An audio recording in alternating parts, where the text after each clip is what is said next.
Good morning, good morning. Yes, Manthis has the bad hair day today. I think I'm going no cam mode today. I want a chill day.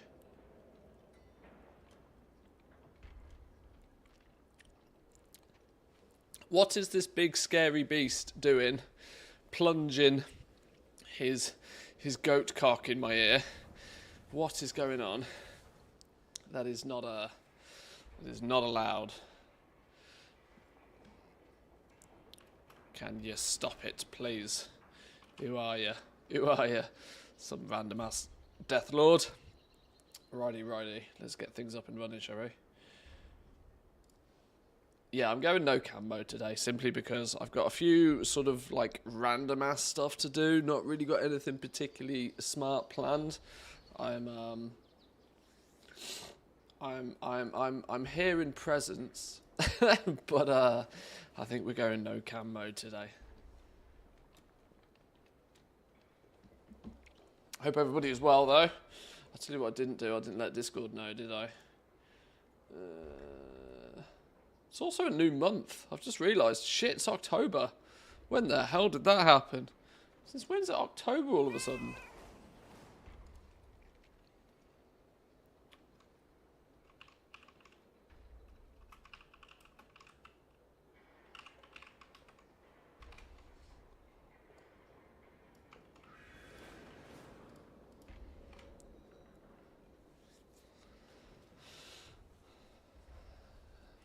$85 stream streak. Kahani, my man, that is actually ridiculous, by the way. Thank you very much. I appreciate that.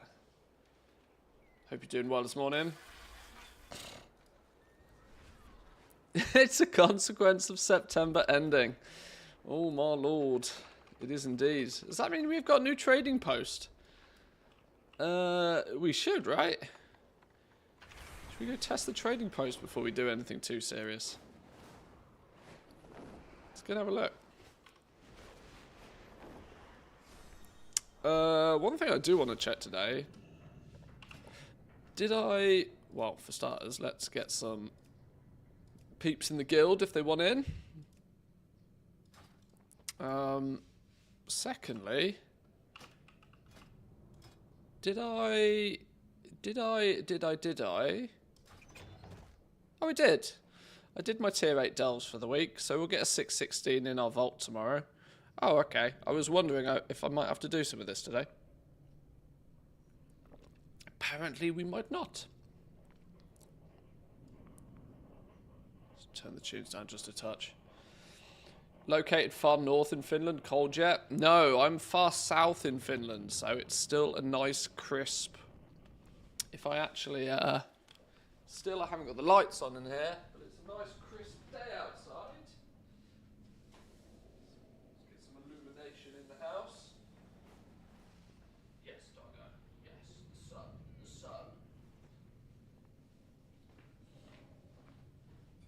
It is, nor do I even have my lights on. I told you I'm kind of here in presence. But it's still sunny. It's literally sunny still. But yes, that's all going to change very quickly, I think. It's all going to change remarkably quickly. Oh, there's a trading... Yeah, there is a trading post out here, isn't there? Kind of forget there's a trading post out here.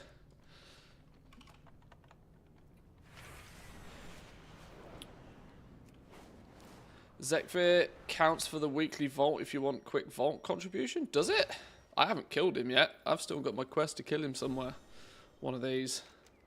I still need to pew him. He's got to go down.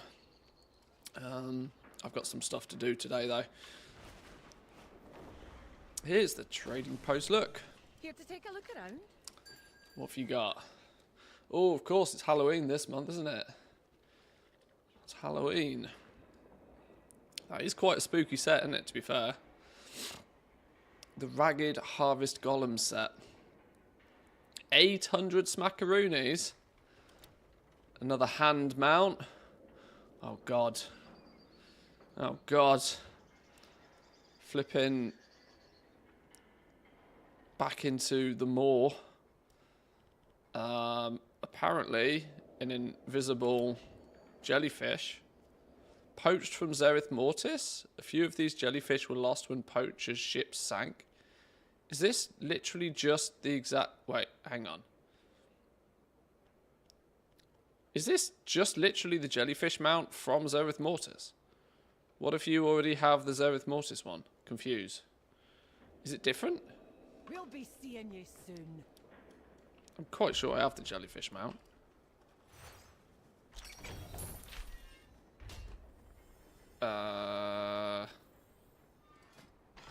Jelly?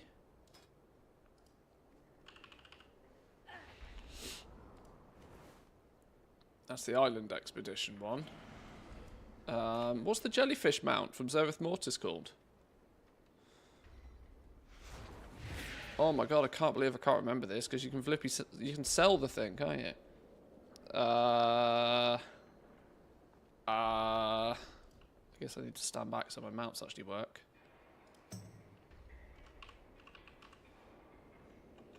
Zereth Mortis? This thing. Oh, okay. So it's kind of the same. It's a ever so slightly different. It's a reskin of exactly this. It's just a slightly different color, isn't it? So if you got the original one, the other one doesn't matter. Never got this dude from the protoform synthesis. Nor did I ever get this dude.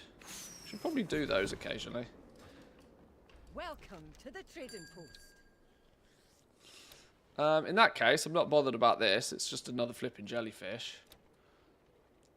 I'm not really bothered about the hand mounts either. This is the only thing that looks quite cool, you know. It's very Halloween-y. I'm sure we've got enough Morgonas if we wanted to put a Halloween set together anyway,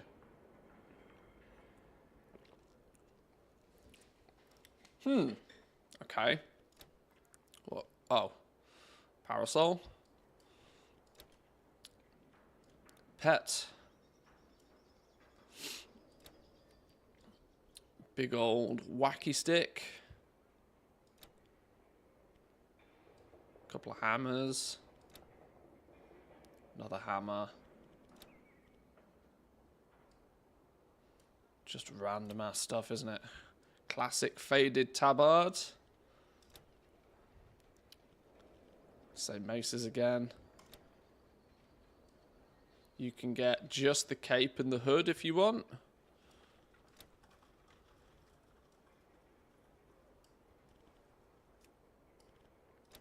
Feathered bow. This is all, I like the red handle on that. I mean, what's with this? What's with this 7 pixel? What's with the 7 pixel textures in 2024, Blizzard? Come on now. I had snow this Saturday. It's soon coming for you. Oh, okay. I suspect it's not far off. We actually had, it was 1 degree last night, so it's there. It's getting there.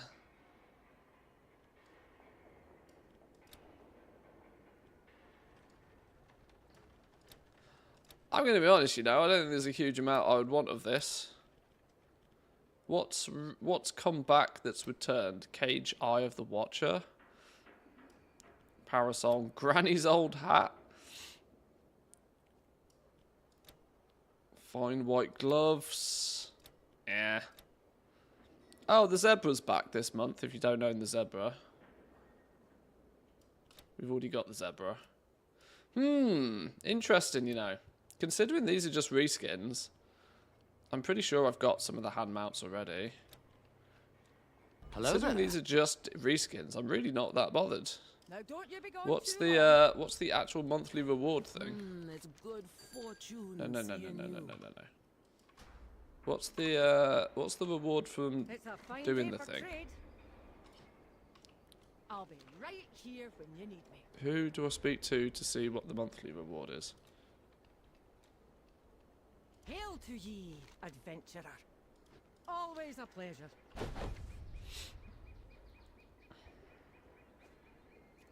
Is there no big monthly reward? Hello? Oh, hang on, the wife's calling. Please hold.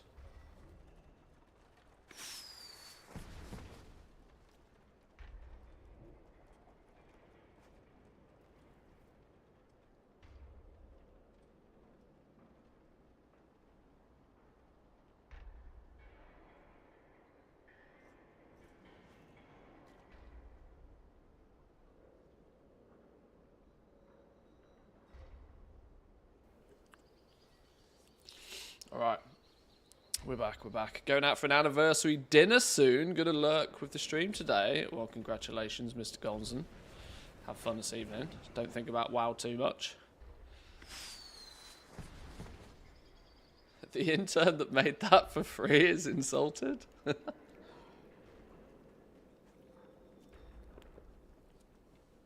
think it's the jellyfish. I think it's the jellyfish, and they've just messed up since you can't actually buy it.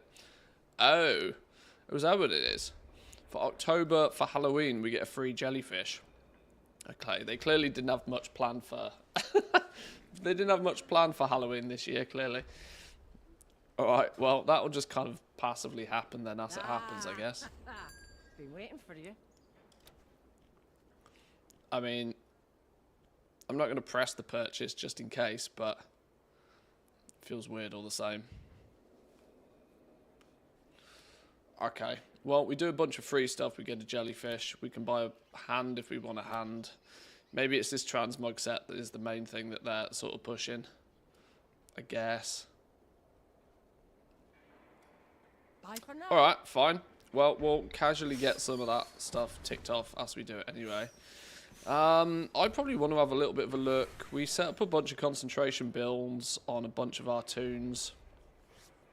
The question I actually have is, did I actually use all of my concentration? I'm pretty sure I did. Yeah, nobody's got over 500 concentration right now, which is good. That's what we want. We don't want it capping out. So, we probably either want to finish off a few weekly tasks on this dude, if we have any, or look at setting up some more professions. I might set up the characters on my second account, actually, if we haven't got too much to do on this dude. I was half expecting to have to do some delve runs today, but it turns out I've already done a bunch of delve runs. I am still kind of trying to chip away at this Glory of the Delver achievement, which does require me to do a few... Oh, I've got one more delve to find a treasure in. It's the story side of it that I actually really need to keep up with it more so than anything, I reckon. While I get some coffee in me, while we start off chill, I think I'm going to start off by seeing if there's any of these. Let's go over to Fungal Follies and see if there's the story we need. We need Lost Miners, preferably.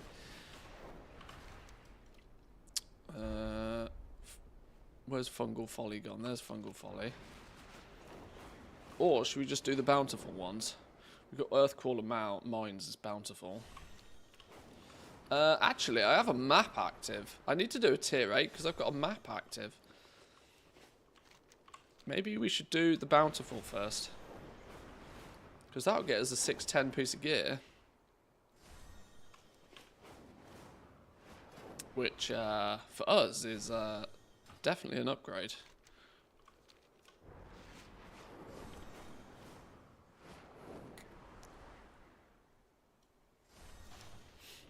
Ha! Everybody's down here, look. Right, Fiery Grounds. I don't think we actually need this one, but I'm going to do it anyway, just because it's the bountiful one. Let's give it a go.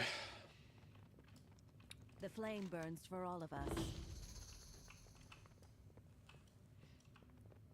Give me the flamethrower. There it is.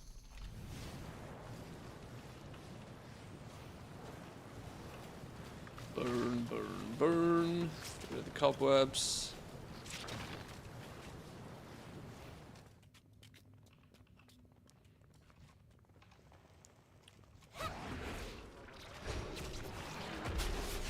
Oh, actually, let's remember this is an 8 and I'm not invincible. Let's remember my place.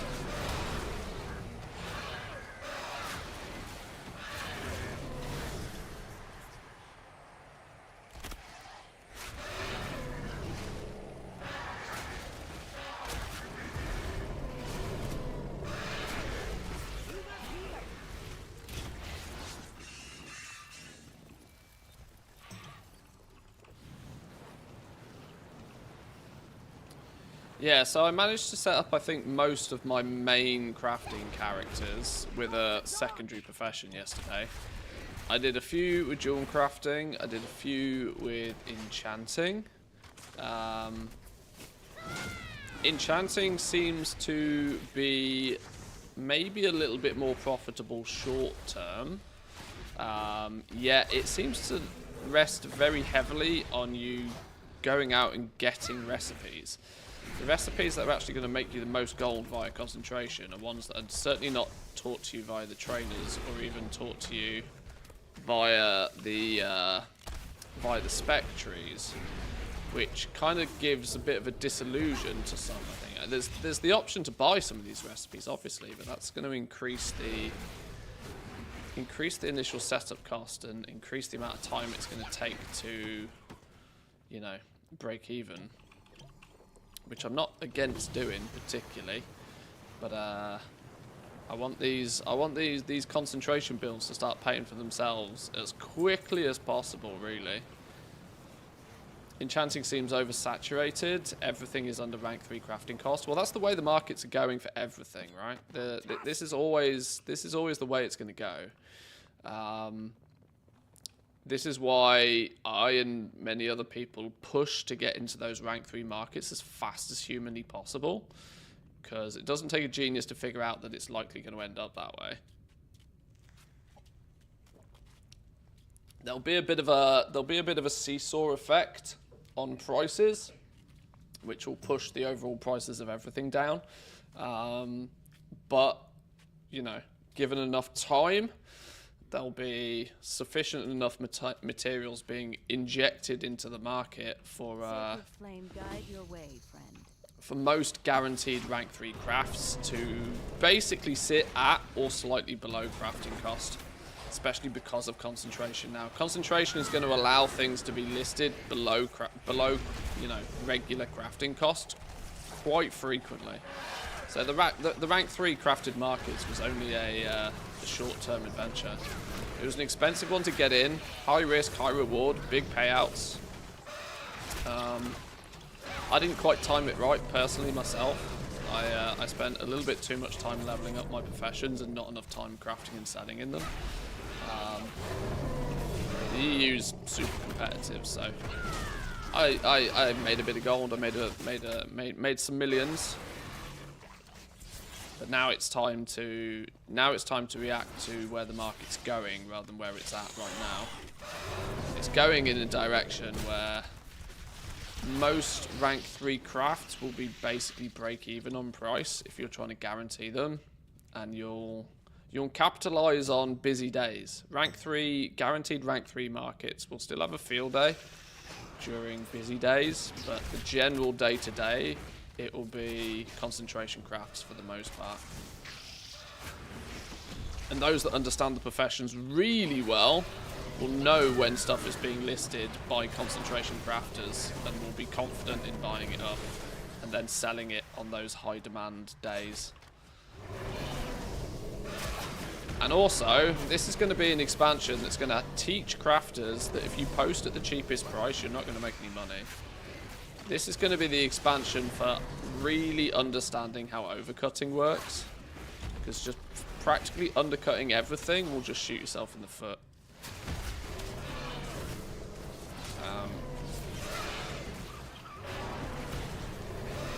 But the problem is your markets will deviate to the lowest common denominator. So if average Joe continues to like deep undercut to sell things quote unquote quicker, markets are going to go down pretty fast. Do we know if the Violet Bountiful season's changed today? Good question. It is technically October. Might be worth checking out. I don't have one on me. Nor does Team EU get its reset till tomorrow. I doubt it would be something that would change during a reset. It would just be a day, I reckon. But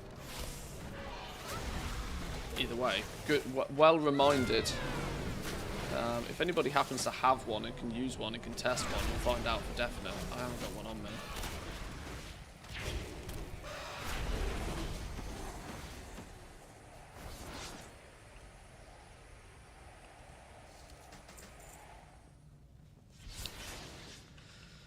I do think the concentration crafters will fall off. It's a lot of effort for them to do for them, for the normal person. Well, the advantage we have, and my opinion on this is that economies at scale will do its thing, but I also don't think people quite understand just how many people do play the game. I'm not convinced that goblins with their old armies even make up a fraction of the overall economy for crafting goods. So I'm not convinced that even once alt armies have got stuff fully set up, that they'll be able to saturate markets to the point where prices are like way below guaranteed rank 3 prices. But one thing I will say is that there will still be enough of those people throughout the week to make prices go down really hard, and it's far more difficult to reset markets on the region wide. So I don't think concentration crafters will have a big effect long term, but it's still not going to make it any easier for guaranteed rank 3 crafts. The best thing is to be in a position to react to whatever happens, and the way you do that is get it all set up now. I also noticed yesterday with jewel crafting, for example. Jewel crafting, I was able to practically level it up, craft nearly all of my first time crafts as well. I was able to harvest a huge amount of knowledge points very quickly in jewel crafting. And do it at a price point where most of the stuff I crafted I could then just go on and resell. Like, I could recuperate about 90% of my leveling costs with jewel crafting.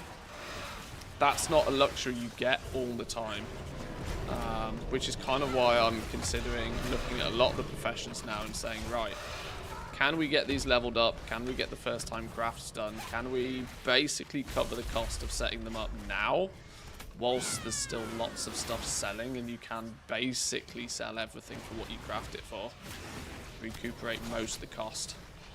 Keep your initial leveling cost to like 10, 20, maybe 30k per profession, because then you might only need, you know, a few days, a week or two of concentration crafts for that profession to have paid for itself, which would be really nice.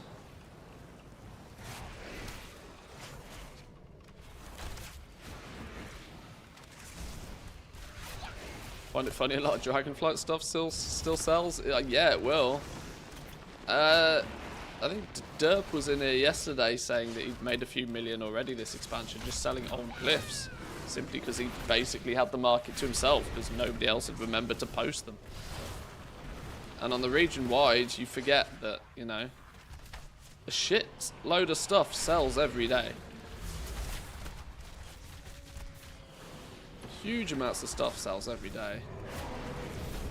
Because like I said, you kind of forget just how many people play this game. We live in our little bubbles, we live in our little goblin bubble, but we are a single-digit fraction of the player base overall. Oh my god, that hurt. Let's not die here. Let's be a little bit more careful here. I need to remember this is a T8 Dell, but I'm not exactly geared to the T.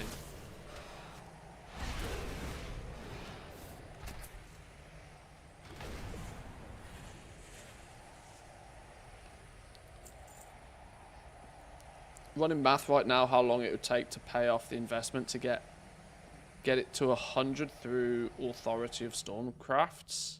Seems to be about 1 week. Going from skill 70 to 100 will reduce your concentration by 30%. A blue tool with an inspiration missive seems to pay off after 1 week as well.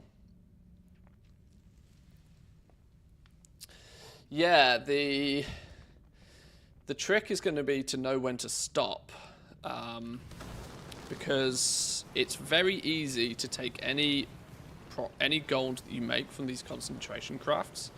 It's very easy to take that and just pump it straight back into that profession, whether it be by filling patron orders, whether it be covering the cost of first-time crafts, be it the cost of getting some higher-tier profession tools, be it buying more recipes for them. Most of the time, you make your gold when you stop spending it. And so this is why recuperating any leveling cost of the professions nice and quickly will give you the longest time to make it back. Now, at the moment, it's ridiculously quick to get to, you know, a net positive position. This is what will be the problem in as little as a couple of weeks' time, I reckon. The margin or the amount of gold you can make per point of concentration will start to diminish pretty quickly. But I would also suspect that you might not necessarily have much of a cheaper time leveling the professions. So the trick is knowing how far to go, how quickly to do it, and then when to stop, which is usually my problem. I usually want to continuously push my professions and keep growing them. But what that usually means is I end up with a bunch of high-level professions, but I haven't really made any money off them because I've reinvested everything. But I'm wondering if some of the patron orders are on 12-hour timers. I don't know. I do know that new patron orders have the tendency of turning up nearly every day, though. So I'm still advocating people check them daily.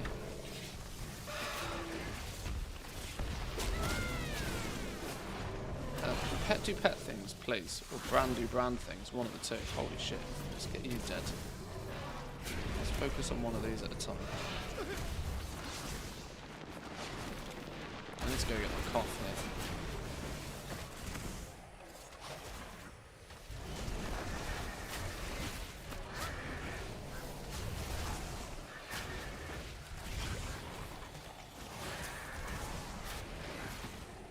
Yeah, it's kind of getting a little bit... It's kind of getting quite a lot to keep on top of at the moment. Setting up concentration ults is something that I'll probably try and set up a couple of characters per day. But then a lot of my time is going to be dedicated to making sure that I actually don't ever cap out on concentration to start with. That's like the biggest rule for concentration crafts. Don't ever cap out on concentration.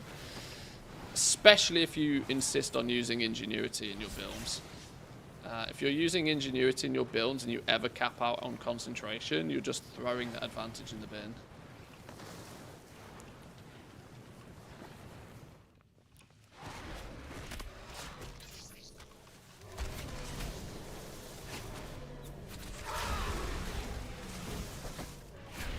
My goal with my professions is to get to a point where they make me, you know, 10, 20, 30, 40,000 gold a day.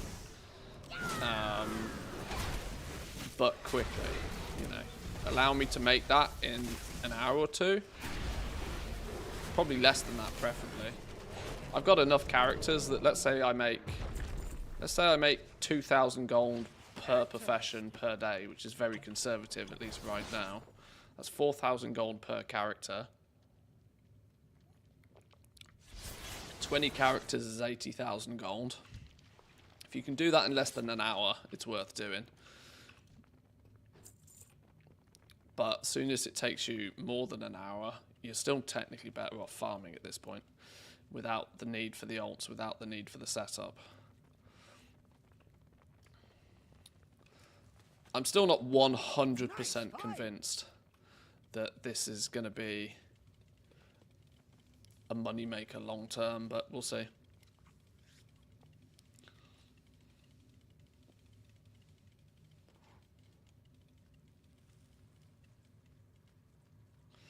Let's just say thank fuck for my recrafting operation, otherwise I'd have probably forgotten about the glyphs as well. But it's easy to do when there's so much brand new shiny stuff to go play with.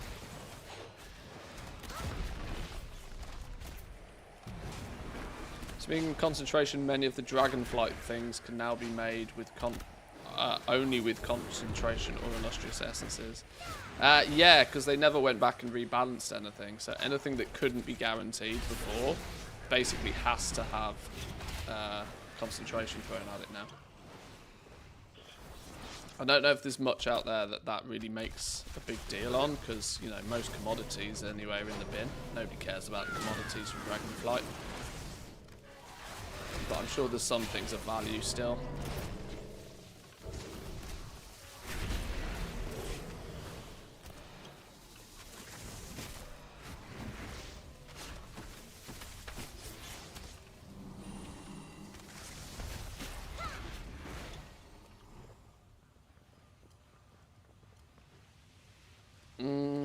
This is going to be a spicier pull. I'm going to cooldowns for this.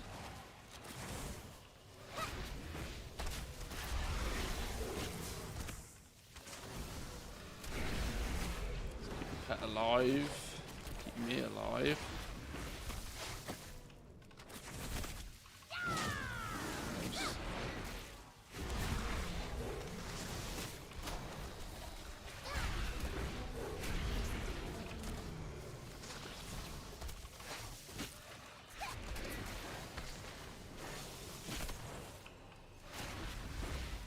Yeah, there's still no way I'm doing T8s without Bran in healer mode.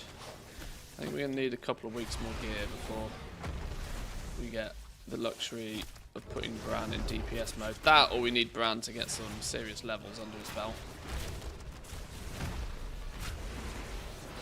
Which in essence just requires me doing a shitload more delves.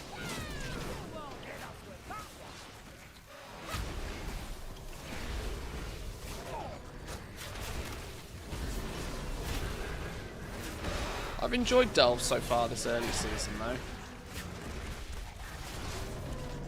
It's kind of a relatively easy, chill adventure to go on. I'm glad that T8s weren't made stupidly difficult. I know it changed a lot during the first week, but Violet Bountiful Seasons is still finesse, I've just checked. Okay, well that's good to know. We'll see what happens tomorrow with reset. Or it could just, you know, be at some random point in the future that we'll just have to guess.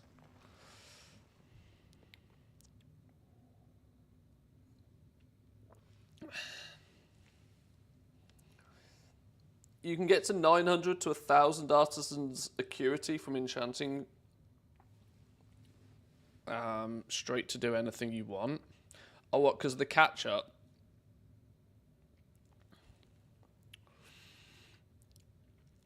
Enchanting is, yeah, even if you're not necessarily looking to set up enchanting, if you're setting up a new toon and just want to get the profession side of stuff done really quickly, leveling enchanting on the side, that's a one profession shuffle, is like mental OP right now because of the catch-up with it. I've not actually tested this on a completely brand new fresh character, but I think you can get 40, 50 knowledge points via the catch-up even right now. And that's only going to get more powerful the more the weeks go on. So enchanting is going to end up being in a bit of an interesting position that you can just stand there spamming disenchanting to get huge amounts of knowledge points.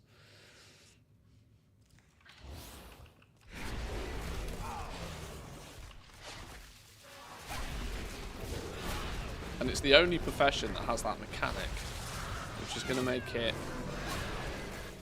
quite an interesting one if you want to quickly be setting up professions.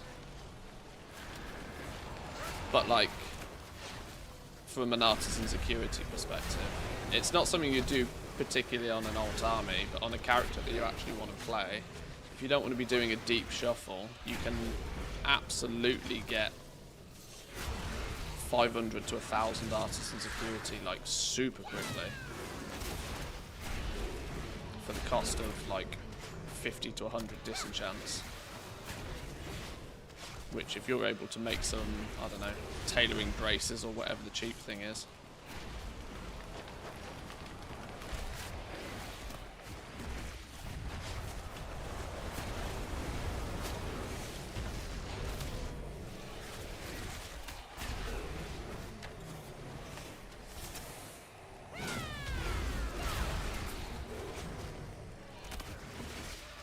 Need a week or to track how much catch-up knowledge points we need. Well, this was the same scenario in Dragonflight. It was often a misconception that you needed more catch-up than you actually do. You only realistically need as much catch-up. Like most builds, even if you want to be, you know, guaranteeing quality 3 in something, or, you know, even if you want to be able to make the best piece of gear at rank 5 or whatever, most builds have a core of like 50-60 knowledge points, and then about 100 knowledge points that sit on top of that to make the thing properly. 150 or so knowledge points can pretty much get you max build in nearly anything. So considering you can get huge amounts of points very quickly at the beginning, plus whatever catch-up is in place, there's going to be no real problem with leveling a brand new character. Nothing old Bran can't get. Oh, Bran hit 25. Nice. What does Bran get when he hits 25? Anything particular? I don't even know.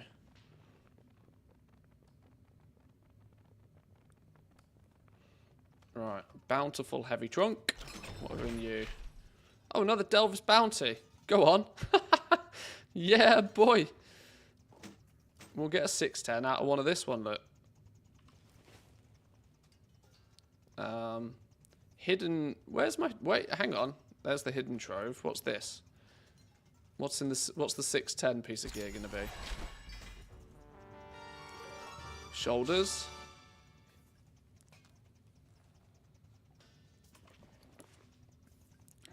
.610 shoulders.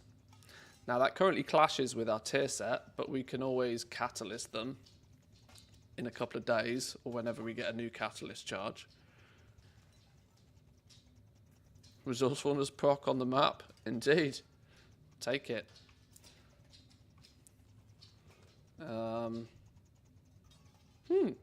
Nice. What's this? Brute force idol. Fantastic. Is that a combat one? Or is that oh my god, that's nearly all of them. I just need Idol of the Final Will now at rank 4 to have them all at epic. Oh, apart from the utility ones. How do you get the utility ones? Clearly missing something.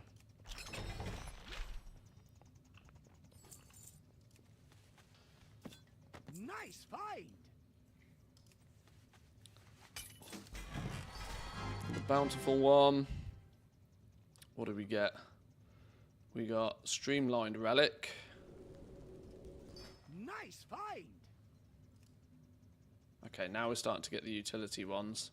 While out of combat, the party's movement speed is increased by 40%. Upon entering combat, the party's haste is increased by 20%. 20% haste for 8 seconds upon entering combat, or whatever this does for 12 seconds. I'll just take the streamlined one.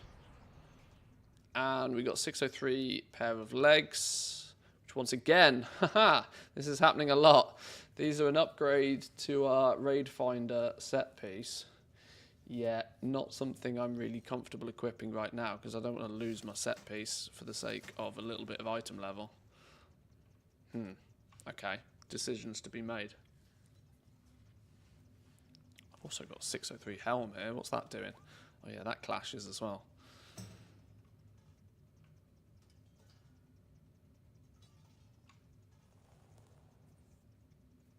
Used your catalyst charges. I think I have. We should only have 2 at this point, right? If that's the case, I've used them both.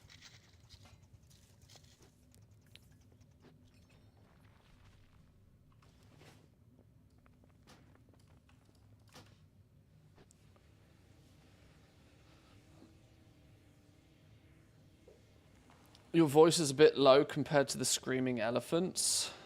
I've got the game sound turned down a little bit. I can turn the game volume down a touch more. The elephants do actually just go a little wild when we're in combat. Let me turn down specifically the elephant noises. Put elephant noises down to a bit lower.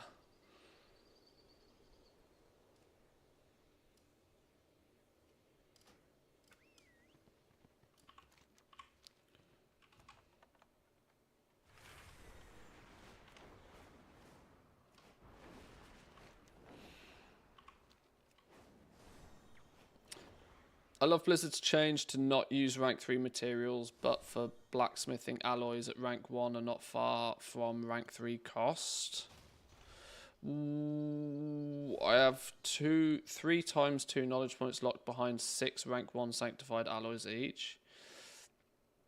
Yeah, sanctified alloys are a weird one though, because the lion's share of the material cost, like at least 80% of the material cost, actually comes from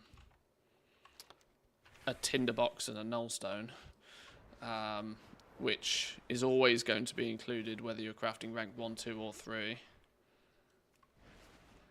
So yeah, weirdly some materials like that are way closer than others. I've just realised you can only hold one of these maps, can't you? Where'd I put it? These are unique. I should probably use this again, shouldn't I?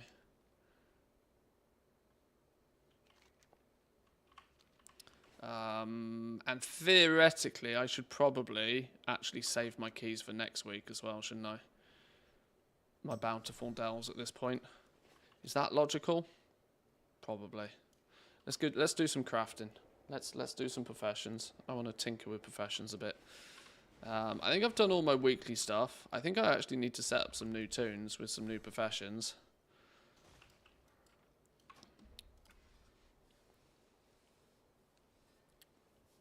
I think it's I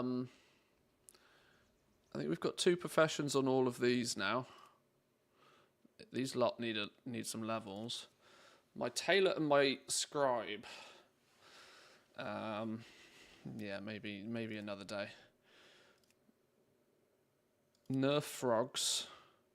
Nerf frogs could do with some professions. He's only level 70.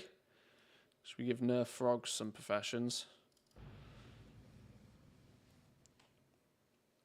Probably wombo combo these, enchanting and jewel crafting still, I reckon. I kind of like jewel crafting. May not necessarily be the most profitable, but I like it.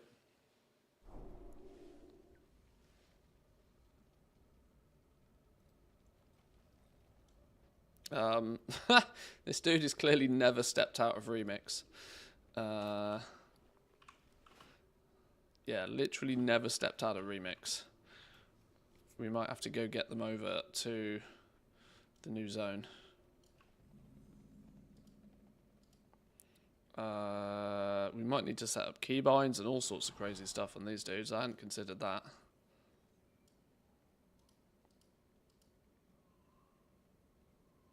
They also don't seem to have the right add-ons in place.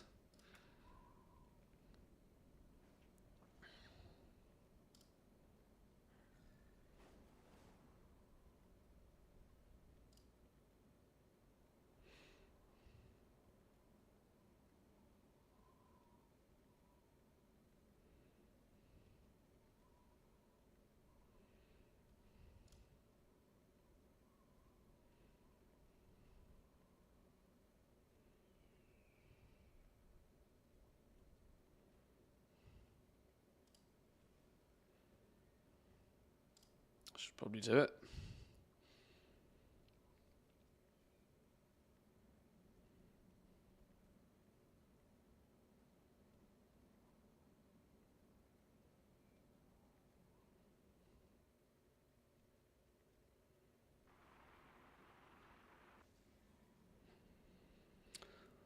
What gathering profession would you recommend I take with alchemy?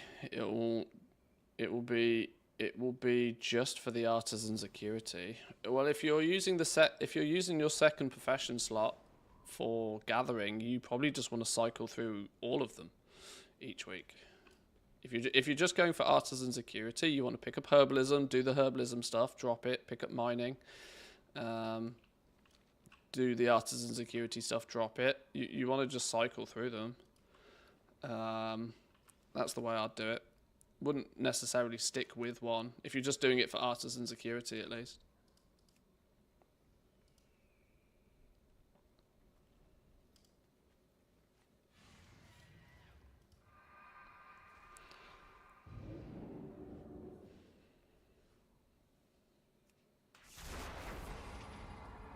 Another vision. You saw it too. For Azara, they're growing stronger. Keybinds, actually. Let's not forget that we haven't got any keybinds in the right place. Oh, it takes you straight in now. Oh, well, that's cool. Well, that's handy.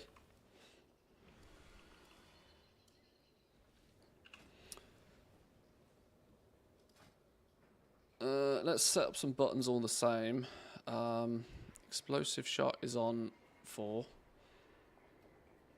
Multi-shot is 2. Cobra shot is 1. That is that one. That is, I think, that button. No, it's this button.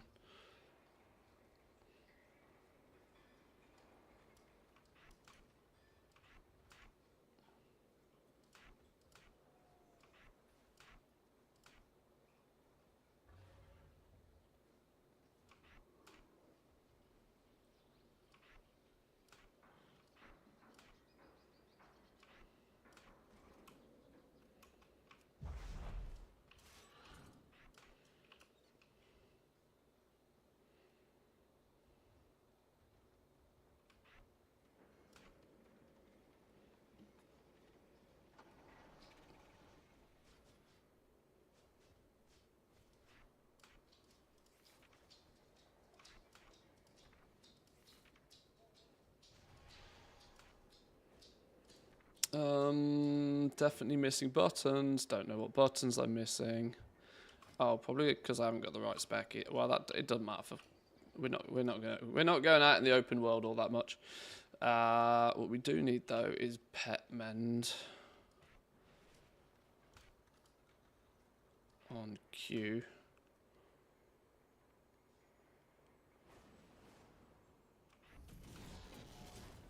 I'll do. Right, we're gonna just pick up jewel crafting and enchanting on this dude, I reckon. Oh, we don't have a flying button either.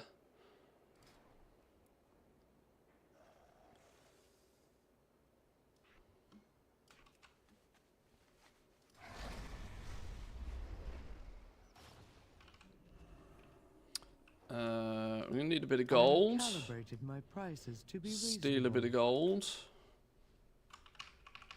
If it costs us more than 50k to set up these 2 professions, we're doing it wrong.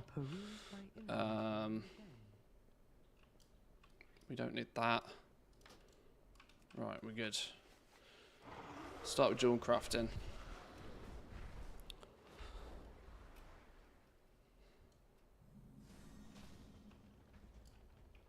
What is your command? Ah, we're going to be in the same position we were in yesterday, actually, aren't we? We're going to need some. We're going to need some profession tools and stuff. I think because it's far too much like hard work. Unless they're stupid expensive, I will just buy them.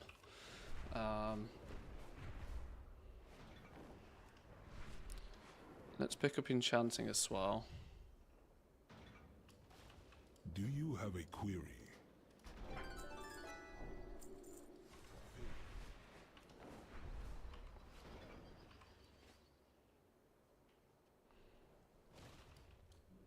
I have an extended supply of goods for outlanders.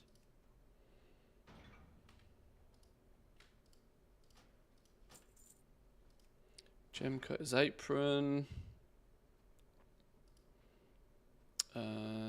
We could do with multi-craft on one of these.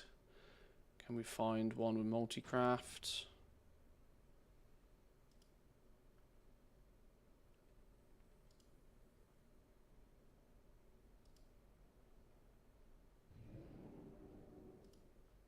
Ha! First one with multi-craft is 5k. You know what you're doing. Fair play. Loops. Woof! These have got expensive as well. Alright, whatever. Enchanting. Shard.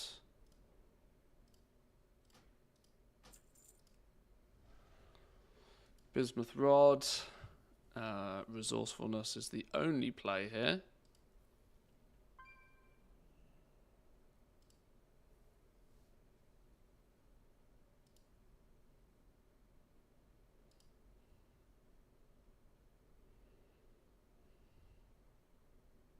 5k again. People are clever. People know what they're doing.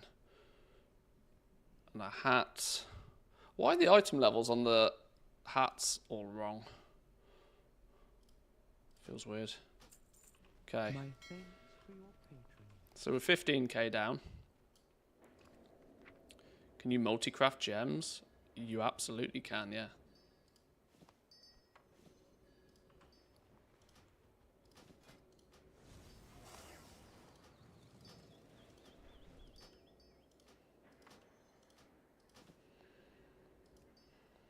Okay.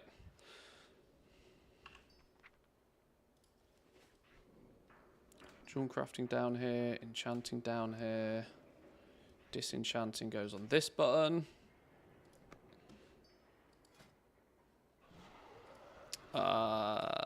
We need to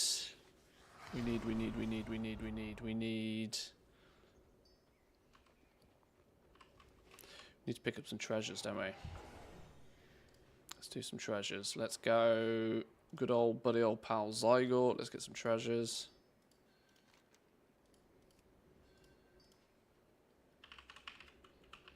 Jewel crafting treasures. Jewel crafting knowledge treasures.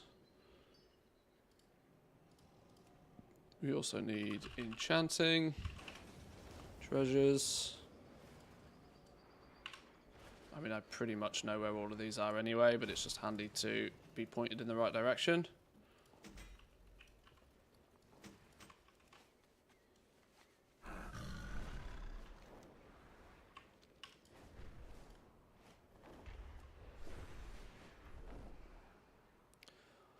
All the professional equipment from tailoring is 551 instead of 564. It's very strange. It seems like a bug, to be honest. Yeah, I don't know why that is.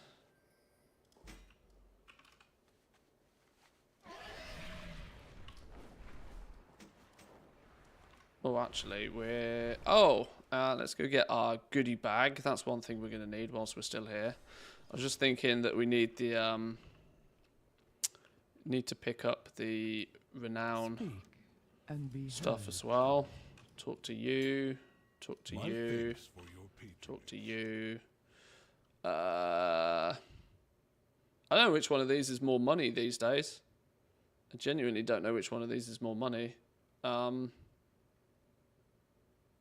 It's probably the all one, isn't it? If it has a null stone in it, it's clearly this one. Return if you wish to speak again. Okay, it's clearly not this one. Well, I don't know. They're probably about the same. I only want it for the arson security anyway.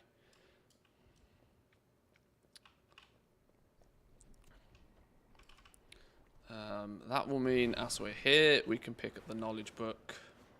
I'm not going to bother with the cash knowledge books on these characters because it's 1,000 cash per toon, or 1,100 cash per toon. Too much like hard work. I have an extended supply of goods Jewel for crafting book. outlanders. Return and The enchanting book is Hallow Fall, so we'll do that on our third stop.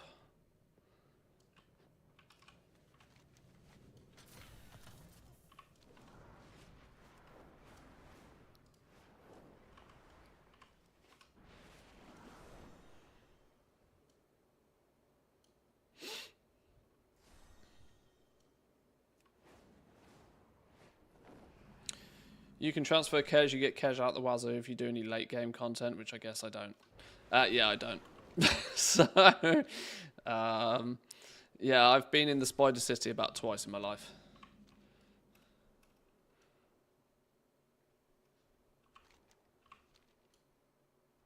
It's no biggie.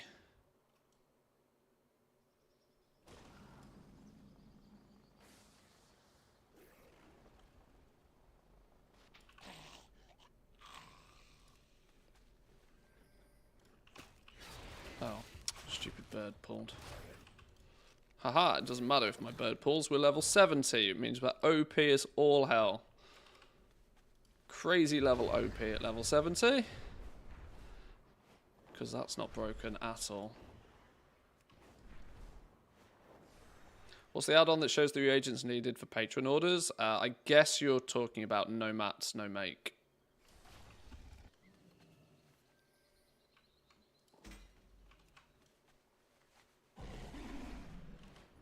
Right, the Ringing Deeps. That's the 4 treasures from here. No, that's only 3 treasures. Wait, hang on. Hang on. Hang on. Where's the other jewel crafting one?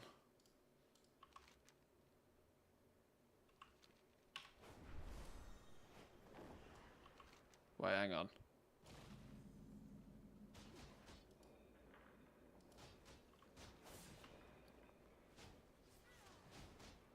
Have I learnt? Did I use it already? Oh, so confused.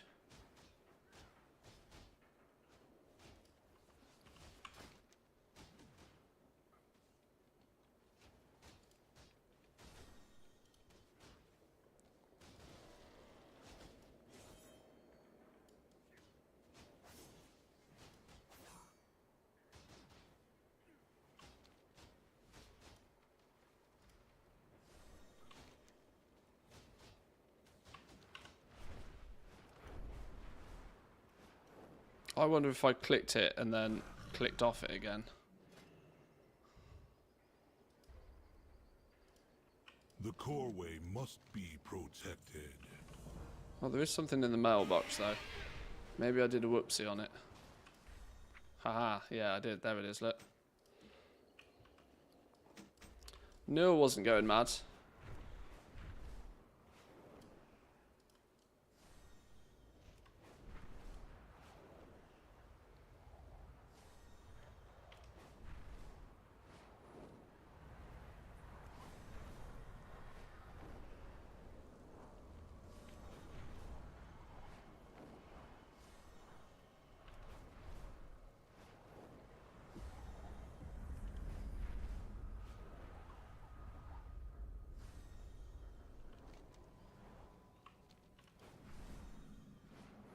Isn't the one in this building around here somewhere?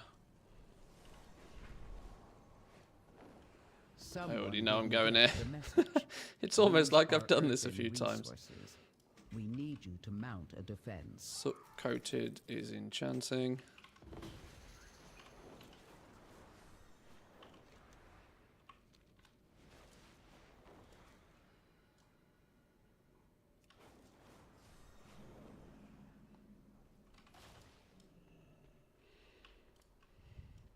Like I said, I've done this a few times. I don't really need any sort of guide for this at this point, but it's just basically to make sure I don't miss one.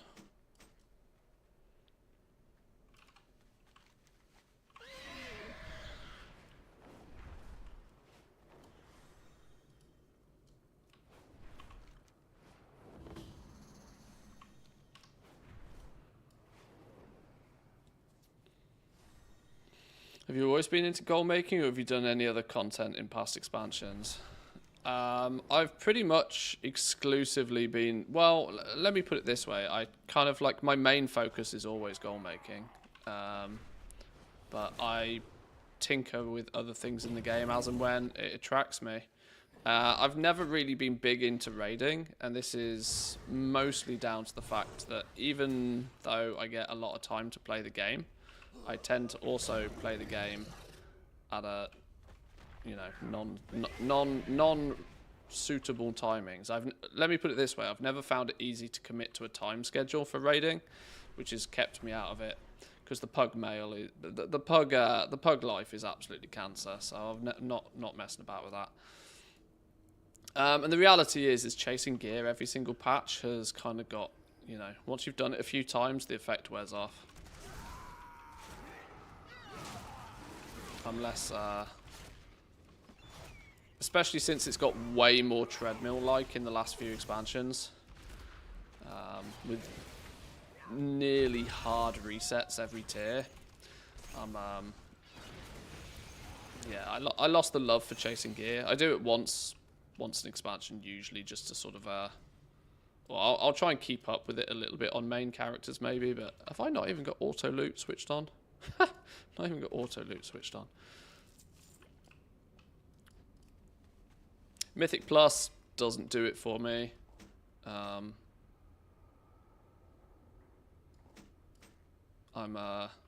Yeah, so for the most part, I stick to goal making. Regrinding all the gear every 4 months, no thank you. Yeah, it used to be different that you would, you know. I guess it's just the play style these days is way more zoom. And that it leads to a scenario for me where you in a few expansions past, you could kind of be chilling with like last tier's gear. But now if you run around with last tier's gear, you just feel squishy. Because even the new zones they make the new zones so that unless you've got like that zone's gear, you're going to feel squishy. And it's like, I don't want to fit, like, I'd rather just not bother. You can get patterns from LFR. Oh, you funny. Yeah, I know you can. Nice glow up. Welcome in, Persephone. Good morning, good morning. Or, well, probably good evening for you by now. In fact, I would imagine it's very early morning for you, right?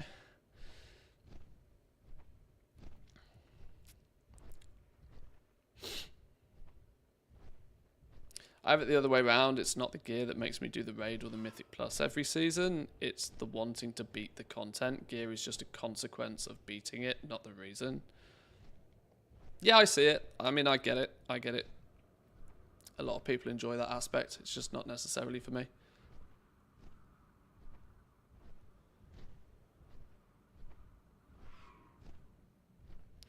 Long-time PoE player, I'm used to resetting every 4 months, but in WoW the character progression feels quite small. Well, for me, this seasonal side of things takes away from the fact that this is kind of at heart an MMO. It's an MMORPG. There should be lots of players and it should be relatively roleplay based. It's literally in the name. So the more seasonal they've gone with it, the less I've felt the need to chase the gear. In something like Path of Exile, the seasonal aspect of it is entirely the thing. Because you're meant to get to the point where you've borderline beaten it. And then it's a hard start from the beginning, you know, complete reset. Which in that scenario makes perfect sense. I love Diablo, by the way. I should point out that, like, I played Diablo 3 an awful lot. Every other season I'd go back into Diablo 3 and have a blast for a few days. Diablo 4 kind of let me down on launch. We will go back and play D4 at some point because I've heard it's much better now, but WoW's keeping me very busy right now.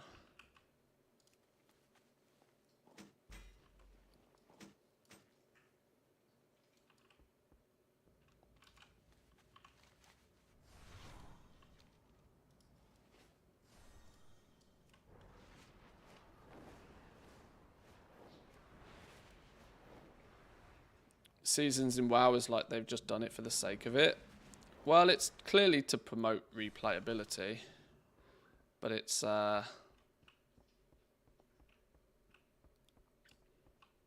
in a game which is at its core designed around slow and steady progression. These seasonal resets do feel a bit jarring.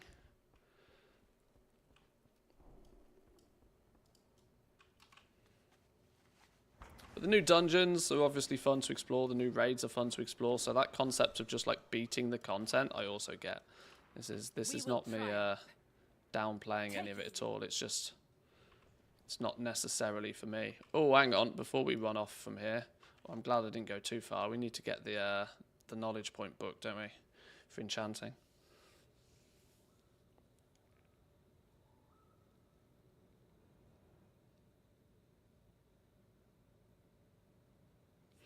Will this toon have different specializations than the others, or is there a reason to have twice the same specialization? Well, these characters I'm building out now are never going to be full profession powerhouses. They're never going to be in a position where they guarantee top quality crafts, but what they will do is log on once or twice a week and burn through concentration.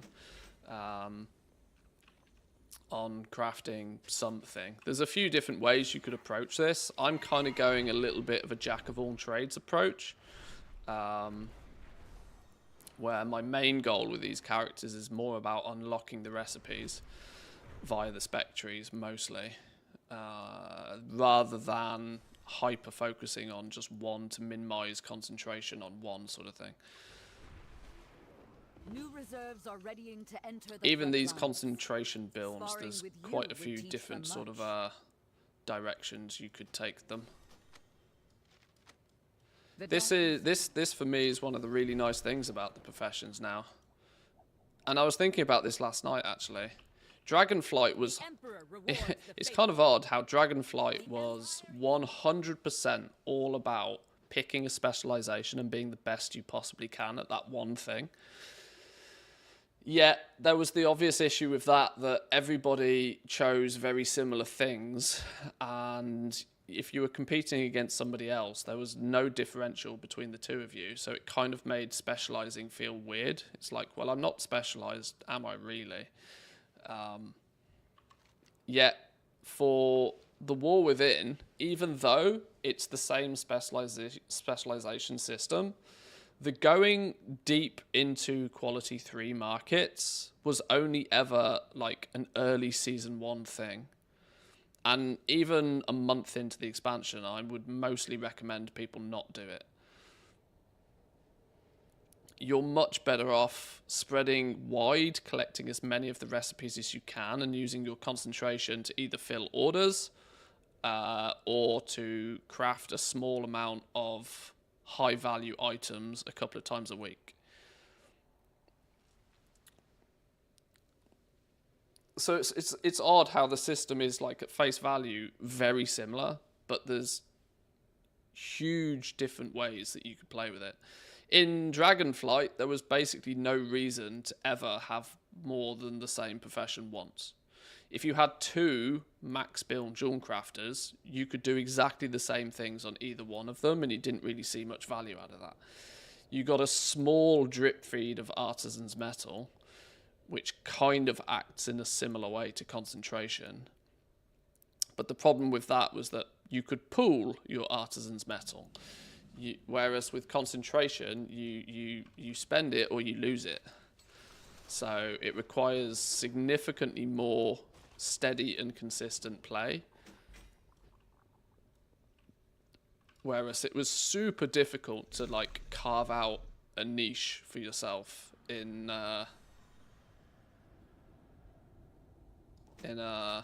super difficult to carve out that niche when everybody had exactly the same opportunities as you and exactly the same builds.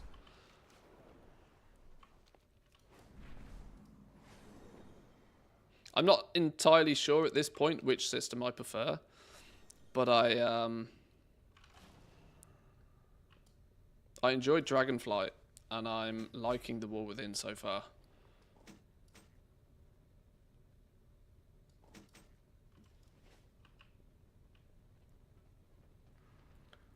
I'm missing a knowledge point again. There's two down here, but there's one I've clearly missed somewhere. Trying to do two at once has screwed me.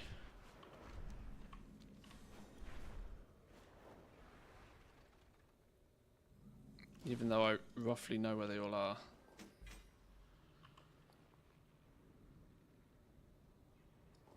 I've missed an enchanting book, haven't I? 1, 2, 3, 4, 5, 6, 7, and I'm going to get one more. I've missed an enchanting one.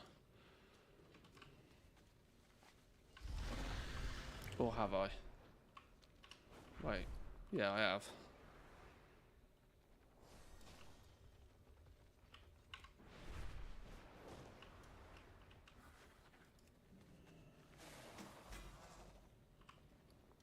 Oh, no, it's literally sat up here. What a donkey. Alright, we got them all.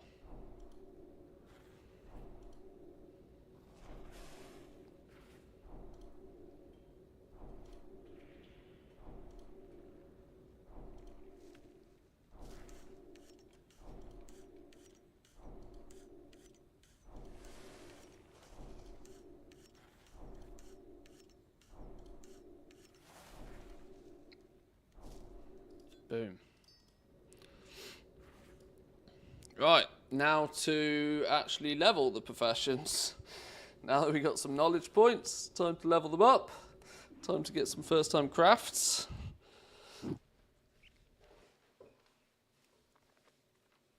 Oh, well, that wasn't what I intended. I should probably reset my Hearthstone. Whoops.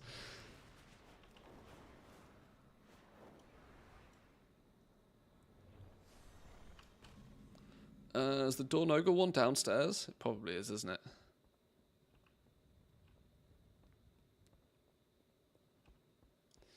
Yeah, it's weird how, yeah, no reason whatsoever to have multiples of the same tunes much past the first few weeks. If you were, like in Dragonflight, you could have 3 Jewel Crafters. You could have one that is good at prospecting, one that was good at rings and necks, and one that was good at gems, for example. But eventually all 3 of those Jewel Crafters would end up at the same spot, and they would all be just as good as each other. There was nothing to set them apart. Whereas at least with concentration this time round, there is some value to having multiple.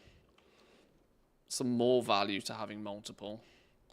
Because you then basically have the same profession, sure, but you have 3 times the amount of concentration as anybody else. But like I said, it requires steady, consistent use of it, because if you don't use it, you lose it. You can't stockpile concentration, so in a way it's going to lock people down to continuously playing with their professions a lot more, and slow and steady, consistent play is what's going to make some very, very rich goblins this expansion, I think. Which one do we want to do first? We want to do enchanting, or we want to do jewel crafting? They're literally both here, I don't mind. Oh my god, I haven't even drank my coffee.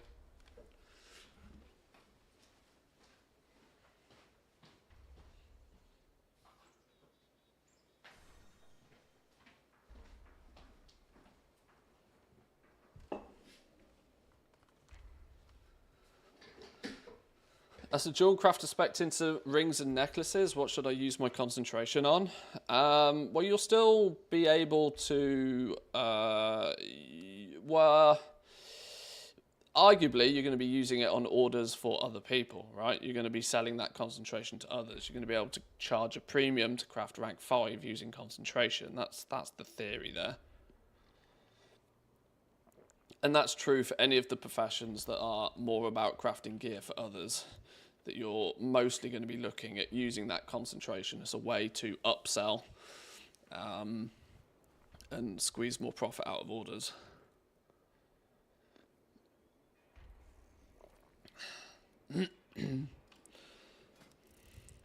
Right, we'll do jewel crafting first then. I did this about 1 billion times yesterday. I should remember what we do. We make a bunch of ambers. Let's get this dude open first. Titan's bedrock. You're not going to let me open both windows at once, game? No, because that makes perfect sense, doesn't it? There we go.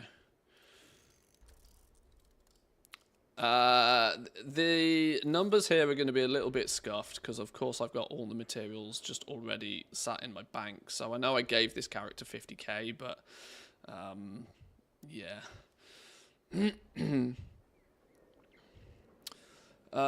7 of these, if I remember right. Go.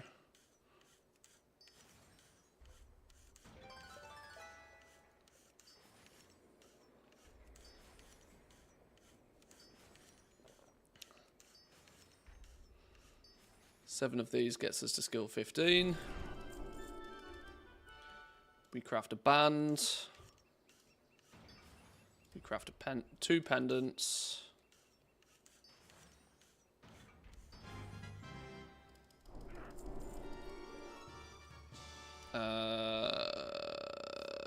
And then it's a shitload of encounter shards, isn't it? Like 15 of these or something.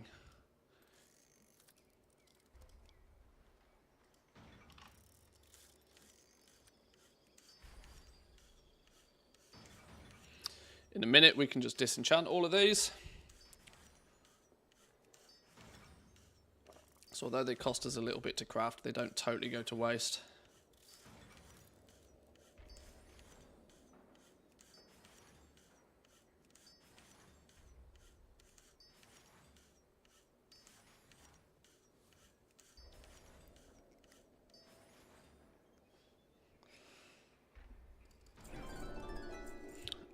palmy and a point.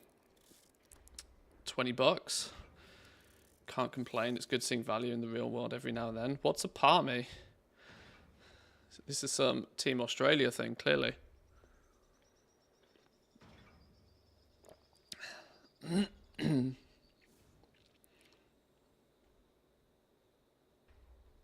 Oh, chicken parmesan. Okay.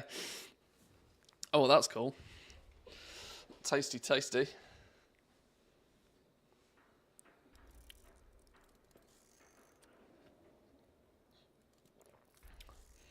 Just put myself out there to make use of it. What charges for concentration then? I have a simple concept when it comes to crafting orders for people. Not that I do much of this myself, mind you, because I despise it as a gameplay loop. Because who wants to play concentration? Who wants to play customer service at the end of the day? But you should always claim you're using concentration, because that is the reason you can justify charging for what you're doing. Blizzard gave every single crafter a get out of jail free card for the obvious objection of why am I tipping you? And the answer is, well, I'm using concentration and I only have so much, right? Why would I use my concentration on you for free? Like, I should even go as far as to state that if you are a very, very specialist crafter and you have pushed yourself to the position where you can craft top quality crafts without using concentration, that is your bonus. That is not everybody else's bonus. That's your bonus. You should still, it's only a white lie, but you should still claim you're using concentration, as that's the justification for charging a tip. Now, I know a lot of crafts are expensive right now. I know a lot, especially blacksmithing. I know a lot of the blacksmith crafts are expensive. But the reality is if it's expensive to craft, it's also expensive to level. So it's your prerogative as the crafter to, get paid. Unless you run into another goblin that understands all profession trees and he can call you out on a scam. No, because you're not. No, because it's not a scam, right? The concept is why am I charging a tip? Well, like, if somebody comes along and asks you why am I charging for a tip? It's a very defensive, a very negative statement from them in the first place. Because nothing's free, you idiot. Like, you can obviously snap back with a bit of sass if you want. Alternatively, you can turn around and say, the best solution is just not to get into those conversations, honestly. I know there's a lot of people out there that even if a discussion starts, they're like, nah, this is too much like hard work now. It's only one click. I'm not paying 10k for one click is what I get sometimes. No, I know. We almost need to do a lesson on objection handling. For crafting orders. The objection handling to that is then we'll click your button then. I have the button. You don't have the button. If you want me to press my button, it's 10k. Is the reality of it, you probably don't necessarily, you only want to go fight sass with more sass if you're not actually expecting the deal to go through. If somebody's a dick to you, feel free to be a dick back, but then don't be surprised if you don't craft the item for them. Is the way you should probably go. I think it's the word tip that makes people think it's optional. It really should be seen as a service fee. Yeah. That is true.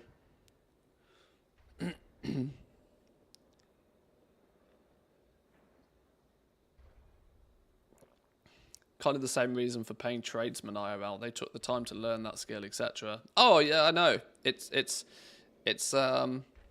conceptually, it's annoying that this happens a lot. But what crafters need to do is they need to, one, stand up for themselves, because they are, in that situation, the expert, right? They have the skills, they have the knowledge, they have the capability that another player does not have. And so you need to take that responsibility on board and be the better player. And by being the better player is not like, fighting sass with sass all the time. look at most levels of customer service in real life. You can have a customer screaming and shouting at your face, but guess what? If you scream and shout at them back, there's a good chance you're getting fired. Just because it's a video game, the rules of communication don't particularly change. Ultimately, why I don't do any work orders for anybody, because I have absolutely no desire to put myself in the firing line for other idiots to talk shit. Like, I couldn't care less. But those that do wish to do it from the perspective of making a bit of gold should understand what's coming their way, and the ones that deal with it better make more gold. It's quite simple.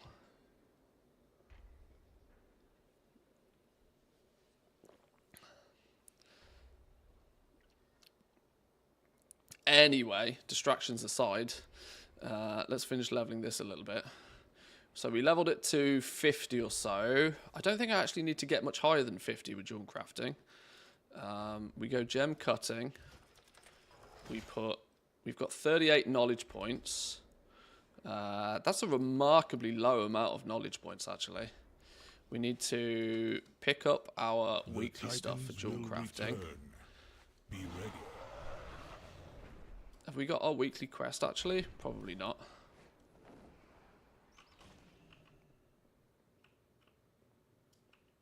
Enough to deal with Twitch chat? Oh, I don't mind dealing with you guys. You guys are easy compared to some of the idiots in trade chat. Holy shit. Different league, my friend. Different league. Let's see if there's any easy, quick and easy patron orders. Oh, we haven't got no mats, no make on this. Add-ons. Oh, no, not Narcissus.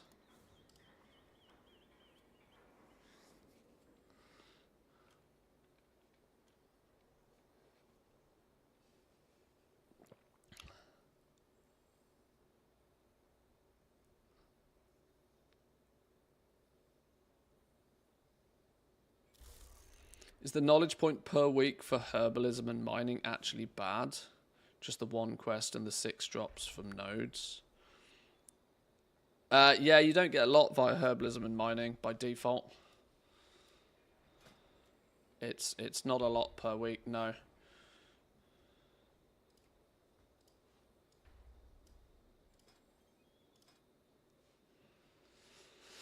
No freebies. That's not a great start, is it? I was kind of hoping there would be some freebies. What I'm predominantly looking at for is the knowledge ones. I don't particularly want to craft an inverted prism, but if I do craft an inverted prism, I don't want to then go and give it away for free. If I'm going to craft an inverted prism, I'm then going to use it myself, or at least sell it. So you're not happening. Malleable band, 300 gold for a knowledge point is not the cheapest. We're also going to have to look at using concentration potentially to even make it a Q3. That's not very favourable, but we need to do 2 at least. Let's take... Oh, where's the warband button? Where's the warband bank button? Here we go.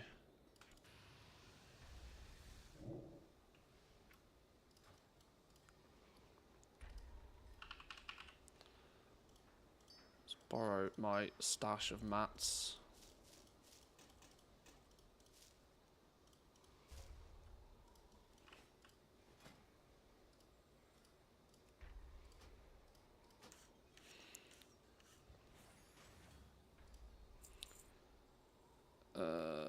Any other for knowledge points? 600 gold for a single knowledge point. That's not really that favourable either.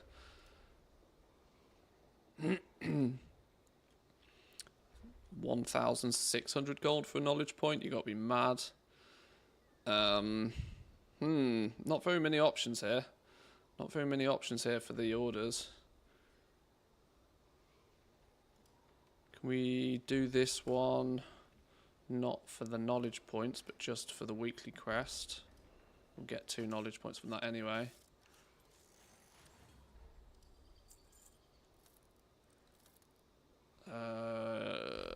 We're probably not going to be able to do many more on that list. Ooh, this is really gross. We're going to have a super low amount of knowledge points on this dude. Ouch. What have we got? 38 knowledge points.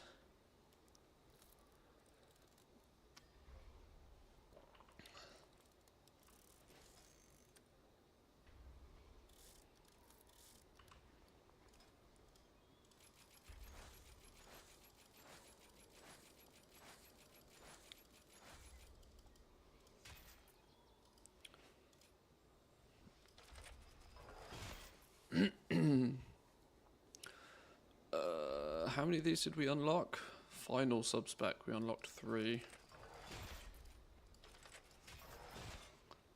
Eeny, meeny, miny, mo. Go in the middle on this dude.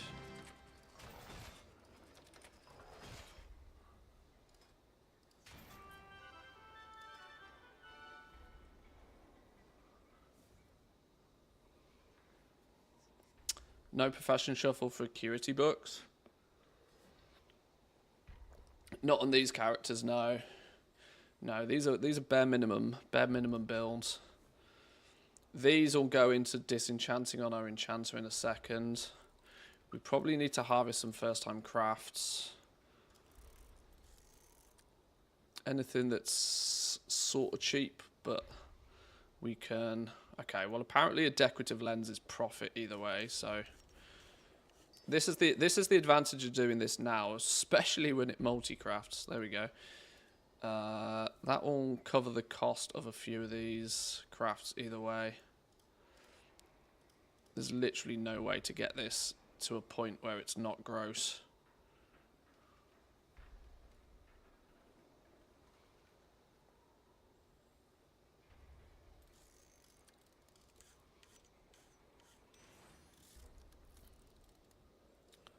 Gem cutter. We use a bunch of these anyway.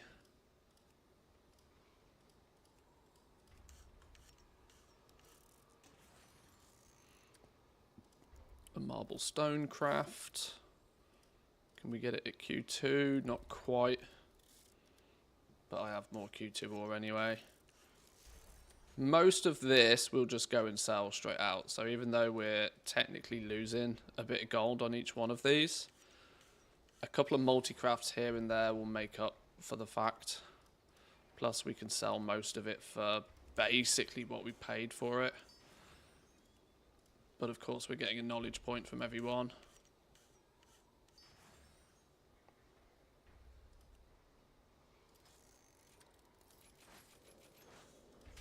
Our goal is to at least get this one filled. 60 knowledge points is technically what we'd like. Because we want to be able to go quality 2, and then concentration. That's kind of what we need. And we need about 60 knowledge points to do that. Or we need a bit more skill up here. Now we can do Q1 and Q1. We lose a bit of gold on that. But we do get a couple of skill points.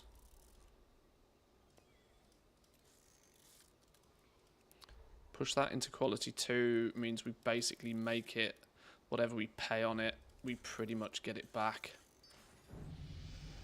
We actually saved the gem cutter.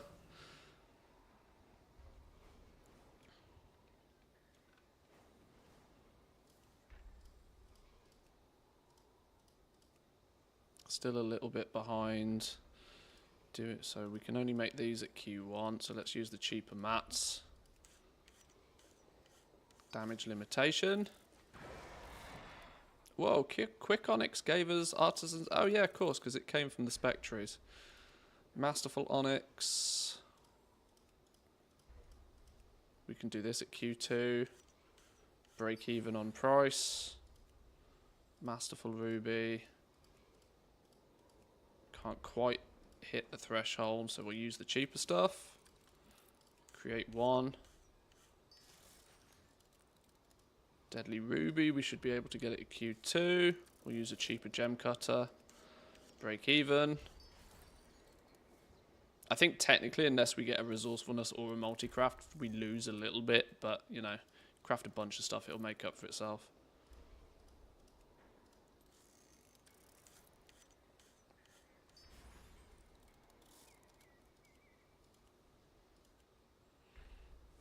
We need to make an inverted prism to do our Algari Amber Prism. Sure. Go on. Multicraft. Multicraft. Multicraft. Never lucky. Multicraft. Oh, you can't do multicraft on the prisms. Oh, well. Resourcefulness. Save me the prism. Go on, game. Save me the prism. You would. No. No. Not today. Do we want to craft one of these for the first time craft bonus? These are actually quite expensive, and so the answer is probably not, unless we're really tight on points. We can get that one maxed out, which means we can unlock that one, which means we can unlock that one. So now we've got 4 end game cuts and the basic ones. This character will probably push into emeralds as much as possible. Fill this one first. We can make a quick sapphire at Q2. Push that into quality 2. Get the first time craft. Get some base skill up here. Artisan's acuity. Another knowledge point. We made a decorative lens. We'll just make one of those for the first time crafts anyway. I'm going to take quite a loss on this one, unfortunately. It'll be fine. We'll just disenchant it. We'll recoup some costs. And fuck it, we'll do it anyway. There we go. First time crafts done. Some points in there. 2 points short of learning a second gem colour. That's annoying. That's annoying.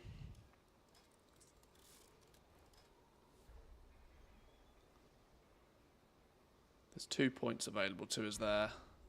How expensive are they?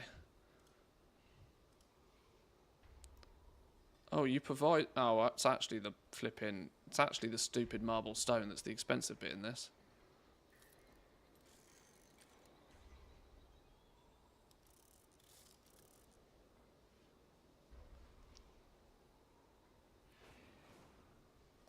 I did get the rep books, yeah. I picked up the rep books. Technically, if I really wanted to... Oh, actually, I've got this to turn in. There's two knowledge points from that. There we go. There's the 60 knowledge points. The winds guide you. What brings you here? So there's 2 from that.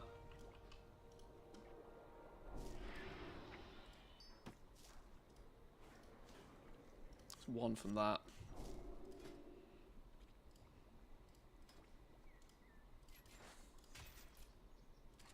There's another gem to add to the mix. Those 60 points should now mean that we can easily make things at quality 2, and that should be enough up here as well. So if we're actually looking at any of them, so any of these now, we should be able to Q2 these or concentrate on these when needed as well. Yep, Q2. We should have enough base up here. Yeah, there we go. Look, we can use Q2 crushed gemstones and concentration to make any of these gems at Q3 now.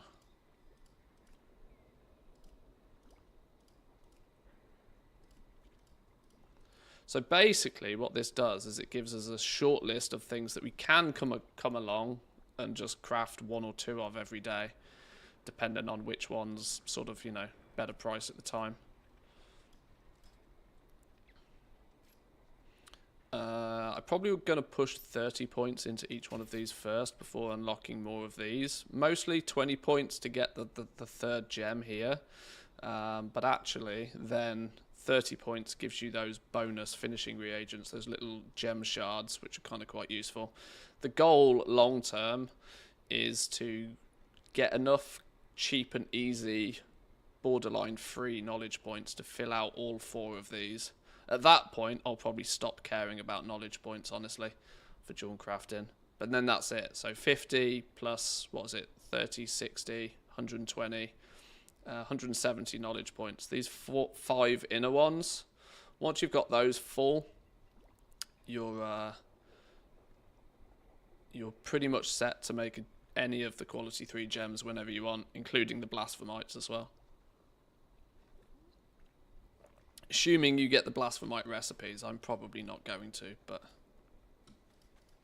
now I could go out and do my treasures for 4 extra knowledge points each week. The time investment in doing that seems a little not favourable, in my opinion. But, you know, we're there. We're now able to craft a couple of gems whenever. And every time we do come along and craft some of these with our concentration, this bar will go up a little bit further. Not that this really matters anymore, because we can. All we want to do is be able to make them at Q2. That's literally it. That's our only. We want to be able to use our own mats, preferably no more than our own Q2 mats, to make them at Q2. As long as we can do this, we can use concentration to cover the difference and make ourselves a sizable profit because of the concentration usage. As time goes on, as this bar gets more full, let's look at the emeralds, for example. For one, we've put more points in. The more points we put into emeralds, it will mean when we do use our Q2 mats, we'll be further into this bar, which will make this number go down. Unfortunately, it's not linear, meaning that whilst we may only be able to press the button twice with a full concentration bar right now, the best case scenario is that you might be able to eventually press it 3, maybe 4 times with 1,000 concentration. Because even like 1 point away, your concentration number is still ridiculous.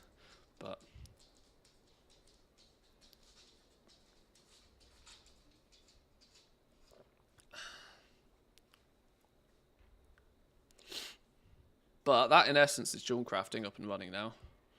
All first time crafts done. Knowledge treasures collected.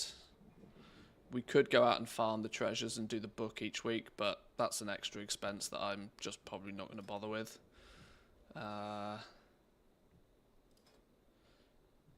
You can keep an eye on your patron orders if you really want to, but the reality is you're not going to get much out of these particularly. Now what we do is we take all of this stuff that we've just crafted and we sell it. My directive is to serve you.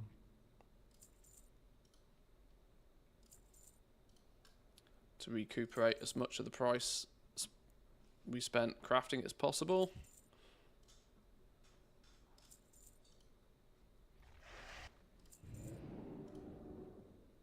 Making sure we're not getting heavy baited on anything, like here. There's 49 of them already.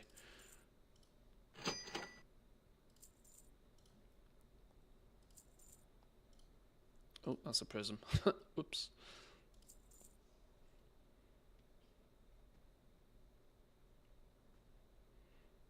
Okay. So although we spent a little bit, we'll you know, there's nearly 10k coming back to us. My directive has Now we need to choose what we use our concentration on. So, to spend our concentration, let's go over to the bench first, actually. If you use Q3 mats, how much concentration would that cost? Usually too much. So, for example, you can see it takes it down to 285 concentration, but your profit margin's then basically nothing. You're never going to use quality 3 mats in these builds. Quality 3 mats are only ever really going to be consumed by people who are guaranteeing it without concentration. Because this is the same crafting cost as top tier crafters have. Now, top tier crafters are also going to have the luxury that they've got more going on up here and they've got more going on here. So actually, this is why even when using concentration, your profit completely disappears if you use Q3 mats, because the top tier crafters can actually still beat you because they've just got more stats. So you have to use Q2 mats because that's what really aggressively keeps the cost to craft it down, or cost to press the button down, and you fill the gap with more concentration. But when figuring out what of your options to craft, I've made sure I've crafted, well, I'm going to craft each one once at least for the first time craft. We'll do this one with a concentration craft to make it at Q3. Go on, multicraft. Never lucky. But recipe scan, nerf frogs, scan recipes, make sure the concentration button is ticked.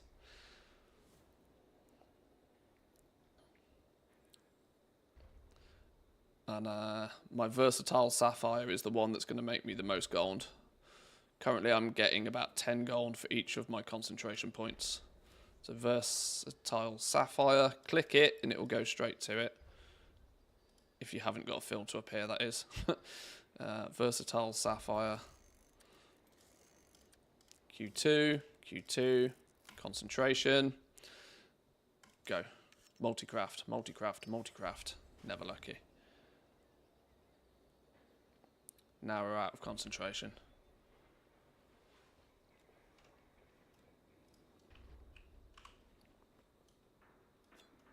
Now you either sell these on this character. I'm going to send all of these over to my bank character, but we'll do that after we've leveled enchanting.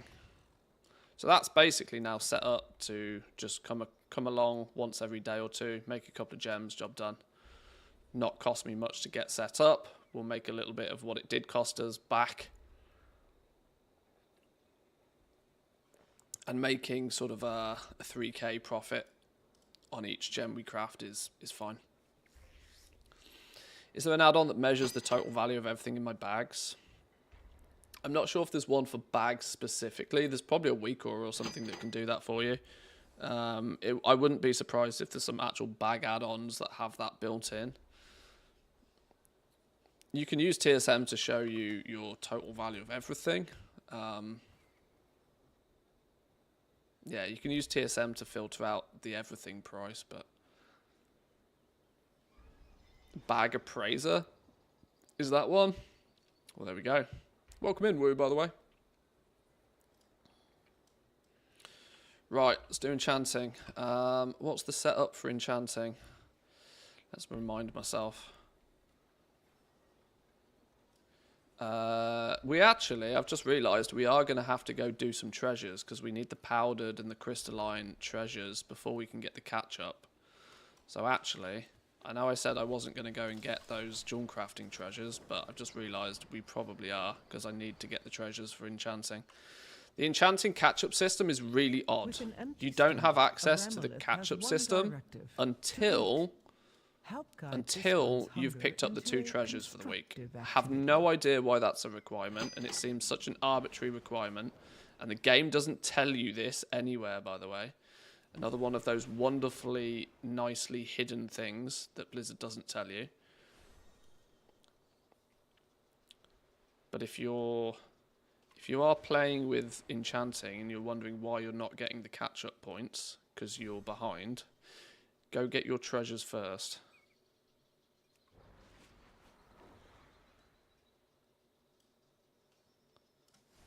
I bet in true fashion I won't find any flipping treasures now, will I?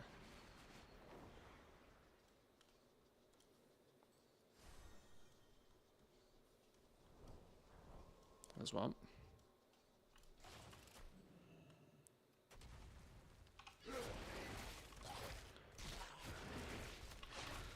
Herbing and mining won't allow you to access the catch-up until you finish their weekly quest, according to a post on WoW Economy. Yeah, I think there's actually some truth in that.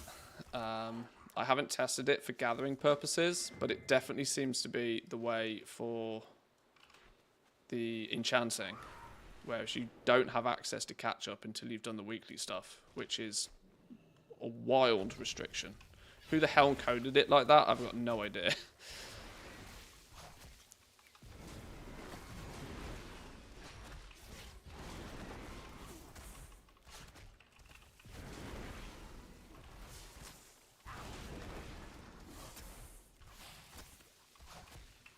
Been lurking. Hey, lurking's good. I appreciate the lurks. Lurking helps out just as much. How's your expansion launch been, Woo? You a billionaire yet? You got to be pushing that billion category surely by this point, if not already.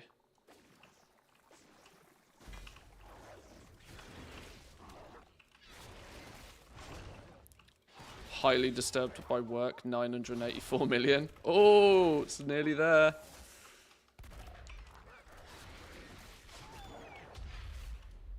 I love that. Disturbed by work, still a billionaire. Retirement day approaching.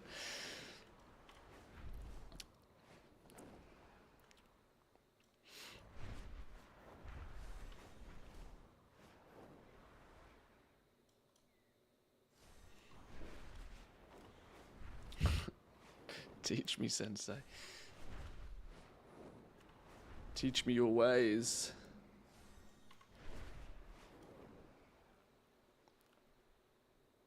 $984, excuse me. I bet there's some people in chat that don't even have 984 gold, full stop. Invest everything in pets, wait 7 years, done. Yep.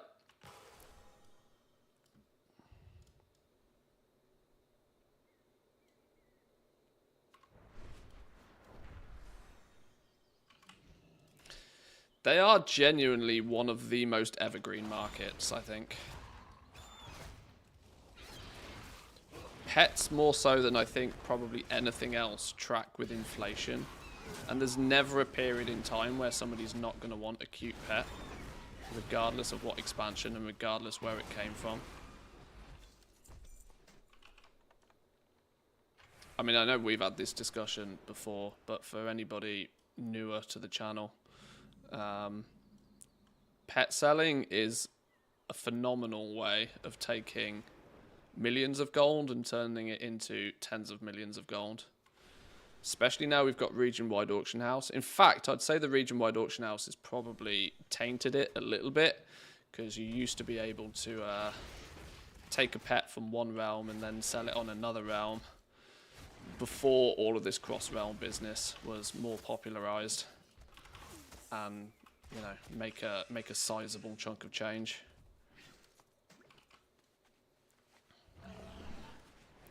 But yeah, historically at least, once you already have a lot of gold, pets has been quite a good way to turn a lot of gold into silly amounts of gold. It's not easy, but it's one of... There's very small chances of pets dramatically decreasing in value.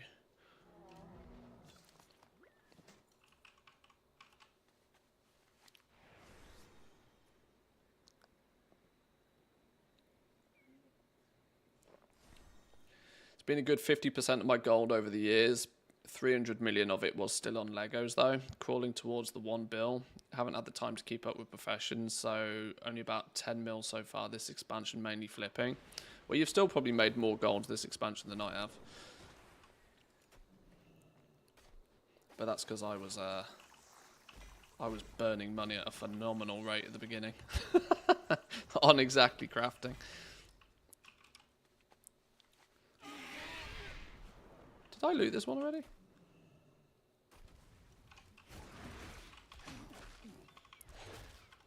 I'm switching into the long game now. The first initial zug of crafting professions is mostly done for me.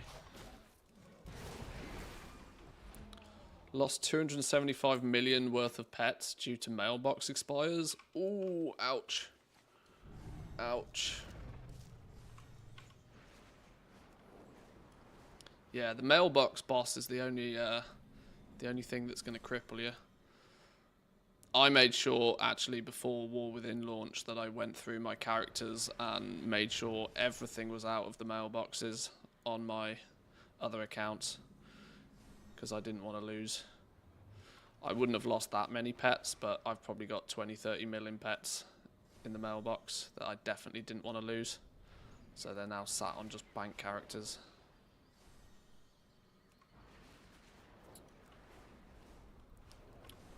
And I'm an absolute amateur in the pet selling game, so...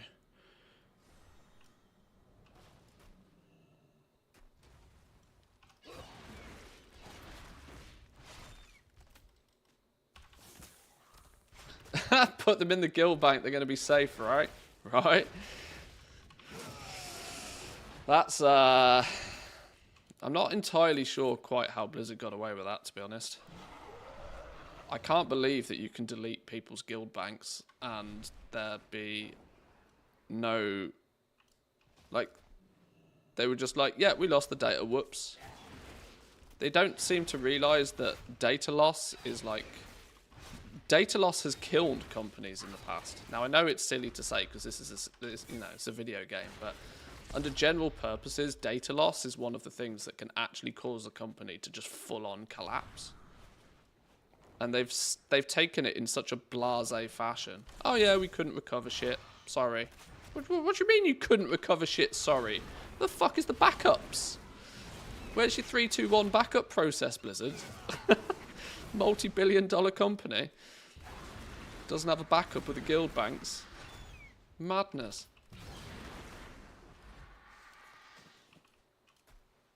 Yeah, flipping out. God knows how much was potentially lost in guild banks.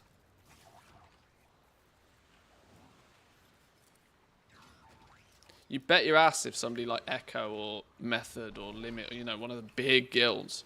Can you imagine if one of the big guilds lost their entire guild bank? Then somebody's ass would be on fire.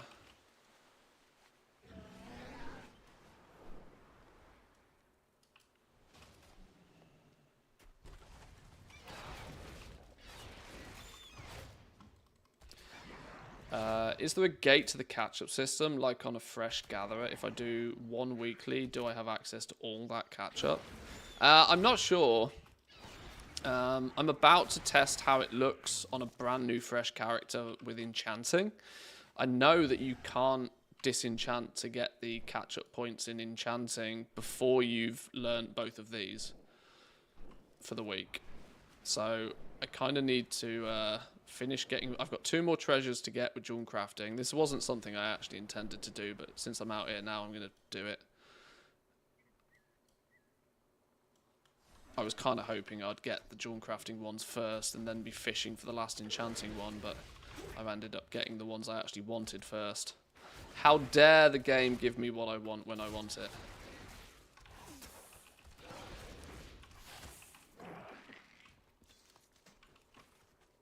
Oh, did anybody see? I think, who was it that... Oh shit, I don't know who it was that tweeted it out. Yeah, here we go. You want to see just how expensive the Race to World First is, by the way? Take a little bit of a looky at this for a minute. Anybody see just how ridiculous, how much the Race to World First costs these top guilds? We'll see how much Echo spent. 108 million on BOEs, 127 million on consumables, roughly 220 million to helpers, that's splits by the way, and 165 million on crafting. Oh my lord. Just a casual 621 million gold was spent by Echo this race. Oh my lord. And they'll make triple nut selling boosts for curve and stuff. I mean, well, that's obviously how they repay their debts, yeah. That's the main way they repay their debts. Who in the world is spamming me on... Why am I being spammed on flipping Discord? What's going on here?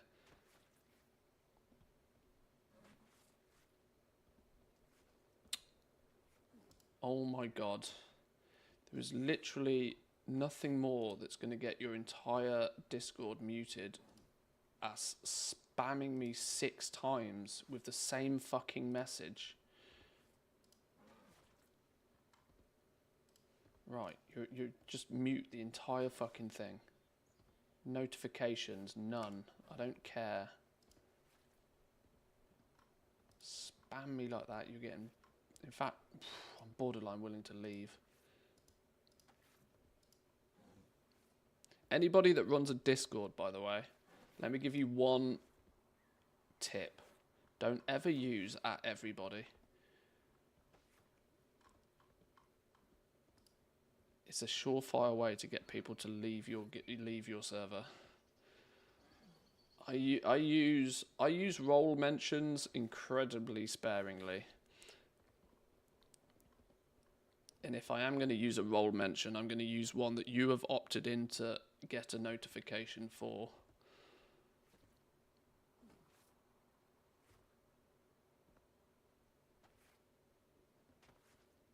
Okay.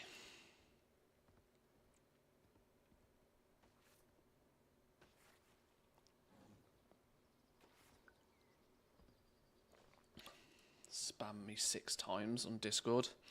But yeah, just a casual 621 million gold. I love the fact that 165 million gold was spent on crafting, by the way. I would love to know who Echo's crafters are and what the hell they leveled to spend 165 million gold. Because I thought I spent a lot. Then they must have had multiple characters that just... They must have been profession shuffling like an absolute beast to have spent that much on crafting. And that is probably so that they can craft everything for their entire raid team in-house. That is an astronomical number.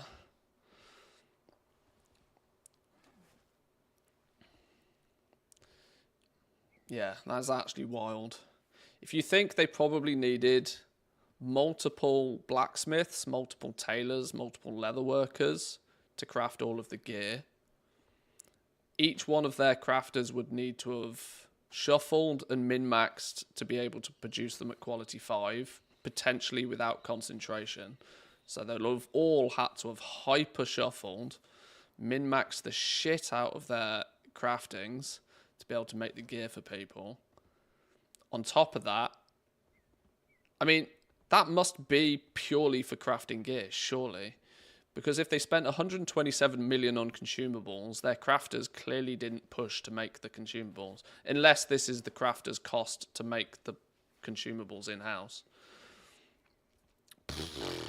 God knows. Don't forget about the 12 to 16 characters. Even if you only count the mats, that's already in the millions for 2 to 3 items. Well, that's true.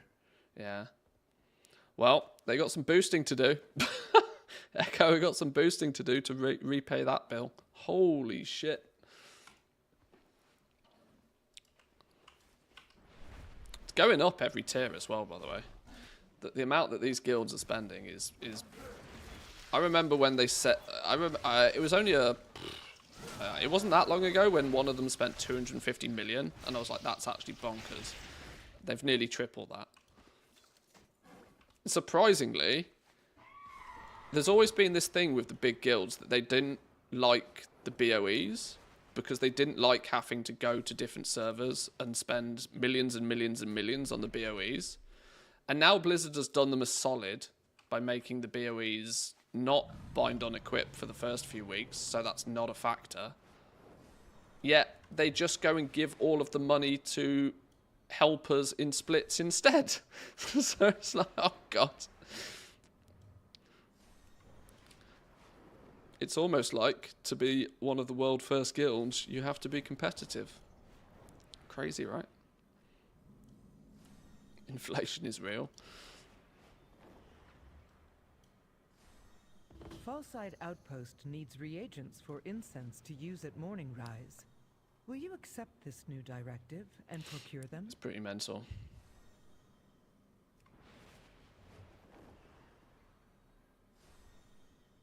I had a couple of guilds actually approach me before the expansion started, and they were like, can you just do all of our guild crafting for us? I did contemplate doing it, but the issue for me was that it would have literally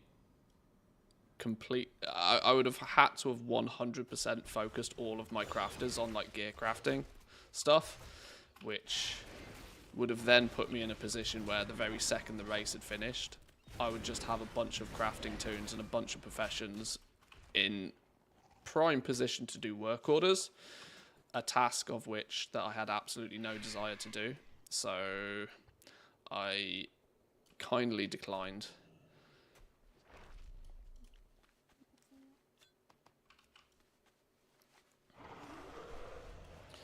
Now, it would have been a different story if it was Shadowlands and it was legendaries. Although I know a couple of streamers, content creators goblins at the time who crafted for the bigger guilds during Shadowlands. And they made a sizable amount of gold off doing it. I still think those that went hard on the auction house made more, though.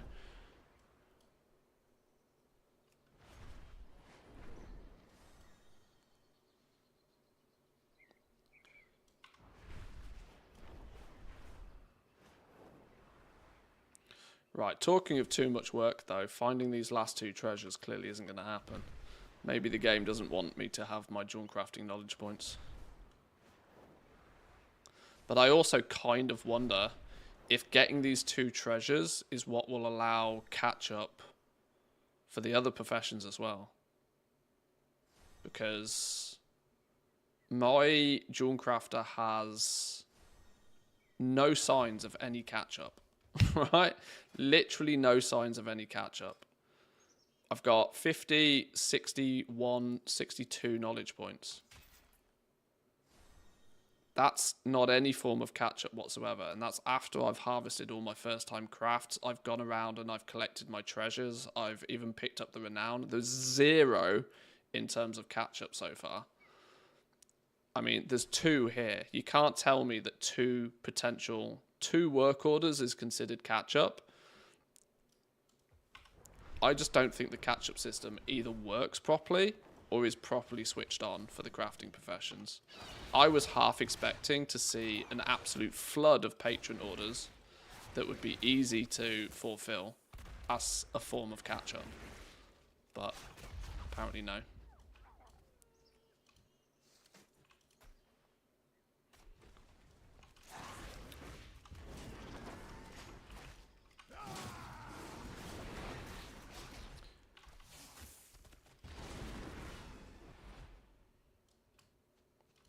You do not need it, just enchanting treasures. Well, I'm just seeing, like, until I see stuff with my own eyes, I'm just pretty convinced that most crafting professions don't really have a meaningful catch-up system in place.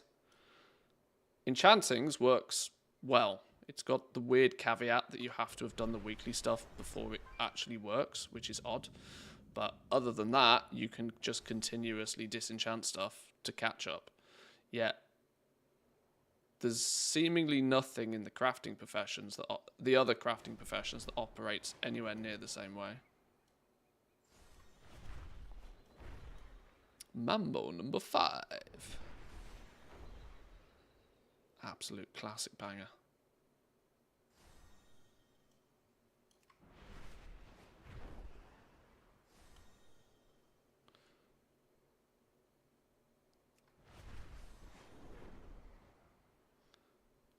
Right, there's clearly no flipping treasures out here, though. Holy.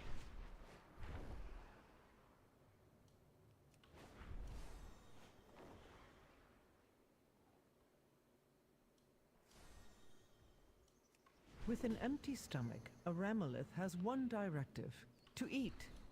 Help guide this one This is into a constructive activity. no longer in the realms of an efficient use of time when it comes to setting these professions up, mind.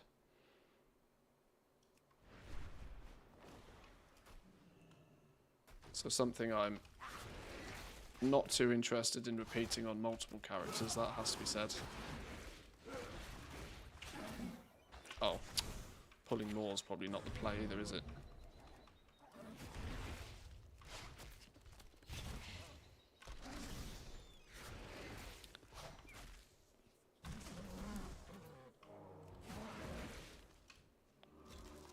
Hey, there's one of my gems. Right, we've got one more. What's the one we need? The deep stone fragment.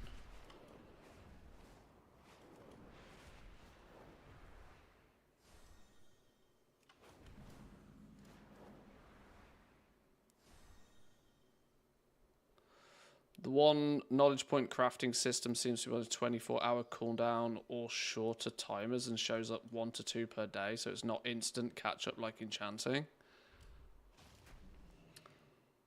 More like a slow and steady if you check in every day.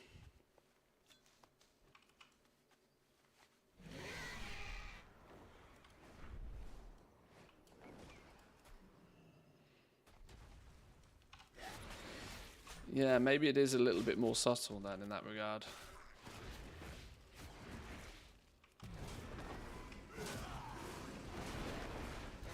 I knew from the word go that the second they said that there was going to be some sort of catch-up system, I knew for a fact it was not going to be the catch-up system that people wanted. Clearly, people just want to go to a vendor and just pick up, you know, pick up what they've missed previously. That would be the luxurious solution that everybody would ultimately want. Now, of course, anybody with half a brain quickly would come to the conclusion that that's also a dog shit way of doing it, because that fucks over everybody that actually put the time and the effort in the first place. So, you know, maybe not the best solution. But, hey, we got it. There we go.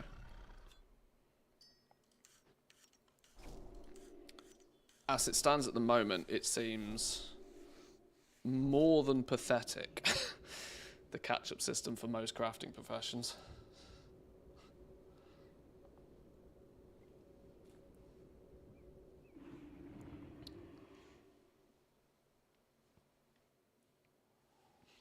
Because let's look at it this way. Let's say that they allow you to basically double your knowledge points via patron orders. Most crafters out there are going to be looking at sort of a 4 to 6 month continuous effort to fill their spectries. That means you could still turn up, you know, a few months late and still have a few months of effort ahead of you, even with a supposed quote-unquote catch-up system. It seems pretty pretty poor effort as far as I'm concerned for a catch-up system. But so out of curiosity,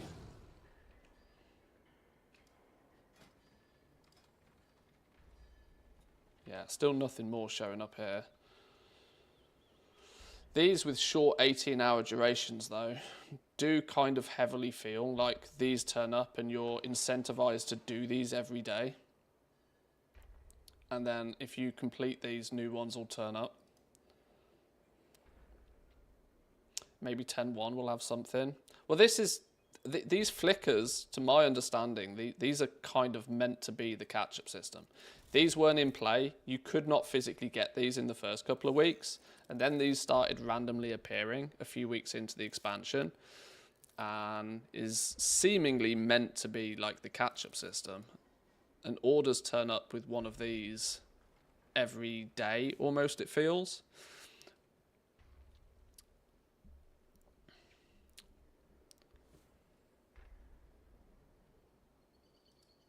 But they're also just as random as every other order, ultimately meaning that they're not like... It's not a free way to catch up, you know. Hyper-focusing on your knowledge points in the first couple of weeks of the expansion was a tangible thing you would do to gain an advantage over everybody else. You didn't mind paying what it cost to get the knowledge points. You didn't mind spending this amount because it was keeping your nose ahead of everybody else. You knew that by getting these knowledge points, you'd be head and shoulders ahead of the competition, and you'd seemingly then be able to craft a bunch of stuff and sell it at a profit. That same argument, that same value proposition isn't true when you're talking about catch-up systems. So I think that any time a order turns up with a flicker, it should provide all of the mats. If it's truly going to be a proper catch-up system, whenever these turn up, they can drip feed them to you day by day if they needs to, if they want to do it that way. But they should come with all of the materials. It shouldn't cost you anything to pick this up. Now, you may still need to use concentration to fill the quality on these potentially. That I still think is relatively fair, because that coincides with, you know, you get one of these orders a day, you get a little bit of concentration each day. If you really are looking to catch up, you can catch up. But why would catch up be free? Because you're only catching up. You're not. As I mentioned, the value proposition in spending big on these to get the knowledge points was to keep you ahead of everybody else. The reason you were keeping ahead was because by keeping ahead, you make profit. You get the ability to craft things and sell things for more than they cost you to craft. That's not true when you're talking about a catch-up system. You're catching up to the people that can already do something. You're not the expectation of filling this order. Until you are at least caught up, you're not going to be competitive in those markets. So I think slapping you with a 2,000 gold crafting cost on a catch-up item is gross. I think all the catch-up ones should come with free reagents.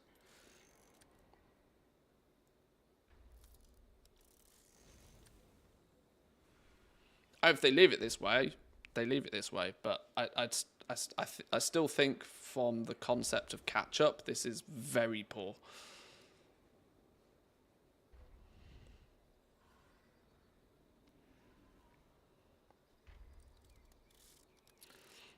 And when you do catch up, others can mostly likely continue to produce at a lower cost. True. Yeah, well, this is it. If you turn up to the party late, there's usually not much food to eat anyway.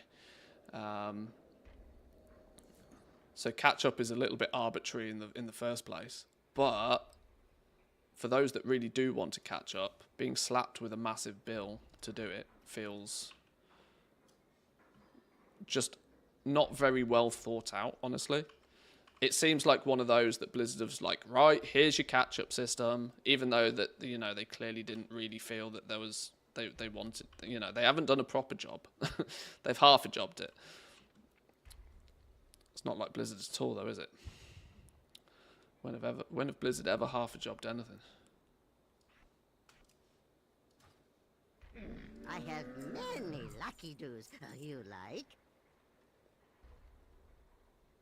Farewell, Right, let's friend get of the enchanting Rummels. leveled up, though. Let's look at this. We should probably now have access to the catch-up if everything has gone to plan. So this is where I probably want to just go and either make or disenchant a bunch of stuff.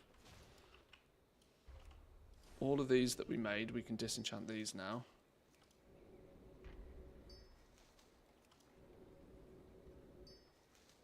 The fact that we disenchanted all three of those and didn't get a single knowledge point worries me. Why are we not getting any of the knowledge points?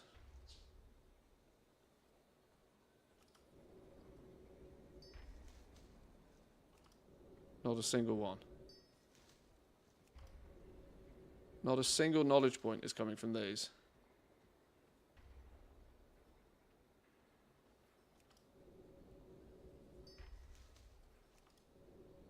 Hello? Oh, there we go.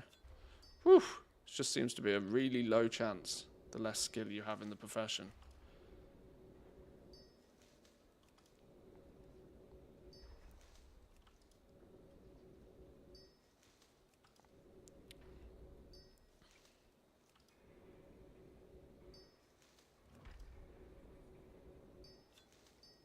Wow, we disenchanted all of those and got 2 skill.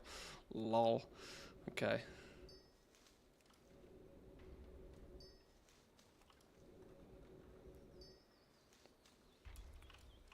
Okay, no biggie. No biggie. Right, let's yeah, Dark Moon Dex is a guaranteed way.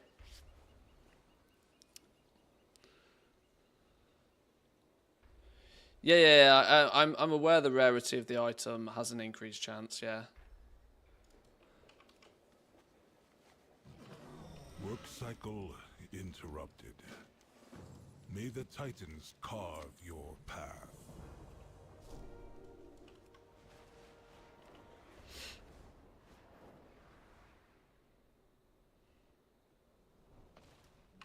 I have calibrated my prices to be reasonable.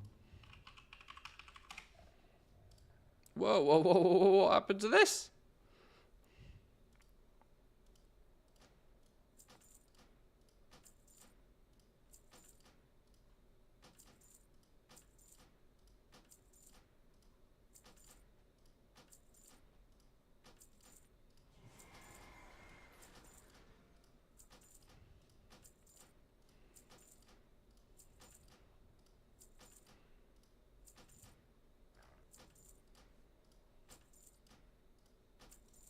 be enough to start with. And peruse my inventory again.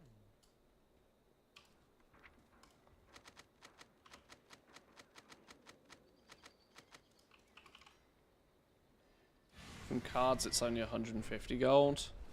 Oh, maybe.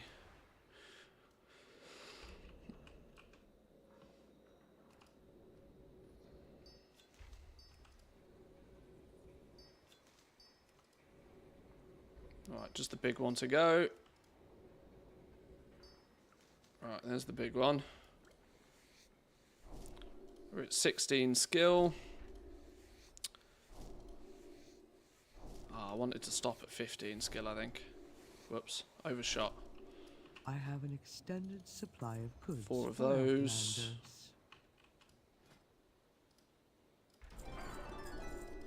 We will continue Some of those.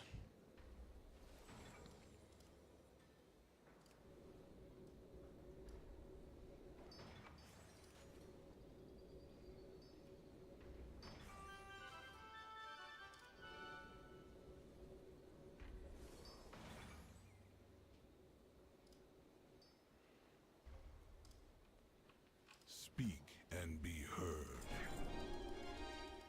Return if you wish to speak again.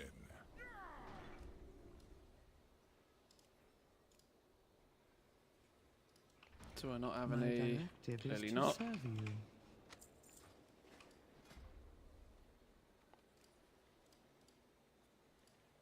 Oh, running low on storm dust.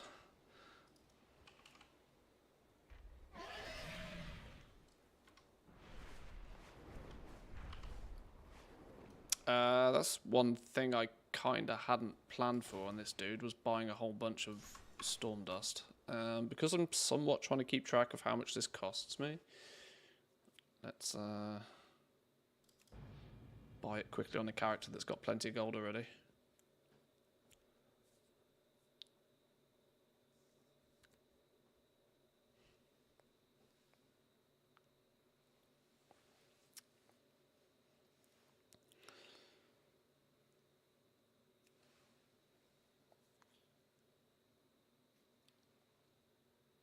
Did you notice how Manthius deflected the pet question?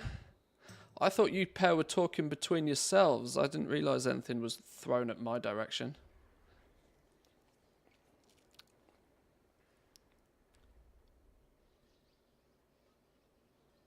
Pro tip, feed ChatGPT the TSM syntax and it's damn good at helping you build custom strings these days. Is it really? That's quite clever. I have calibrated my prices to be reasonable. Dust.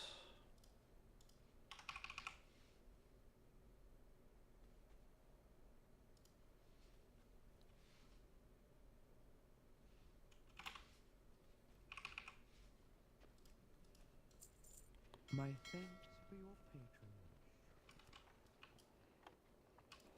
Put that in the warbank real quick. Oh, how my pet flipping one went. I could not tell you at this point. It was flipping. It was years ago. I have an extended supply of goods for outlanders. I don't think I was doing anything overly special.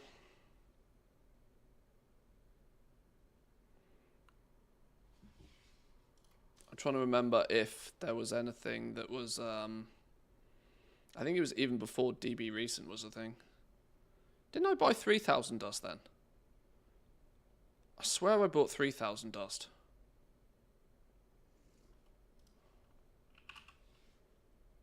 Where the hell did the other stack of dust go? My directive has been fulfilled. Ah, there it is. Stupid game.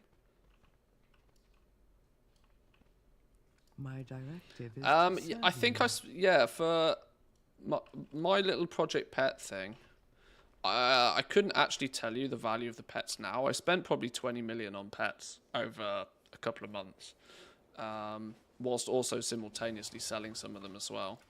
Now, what those pets are now valued at, don't know. I've not looked for a while. genuinely not looked for a while. I made a reasonable amount back quite quickly. I made 5 to 10 mil back almost instantly. And then left with probably 20 million in stock. That was the last time I looked, though. Couldn't tell you what it's worth today.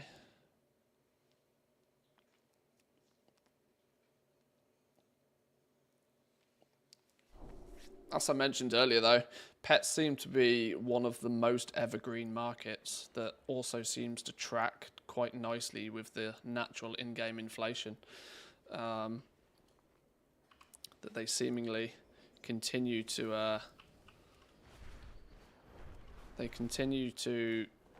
only get more valuable over time as everything else just goes up in price.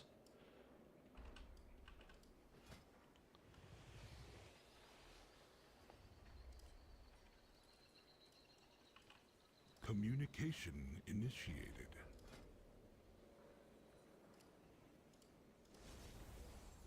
Now why is it saying I've only got 30 storm dust again? I just put a shitload in the war bank. Why can it not? Why does this character not see the war bank? Resuming work Very cycle. confused.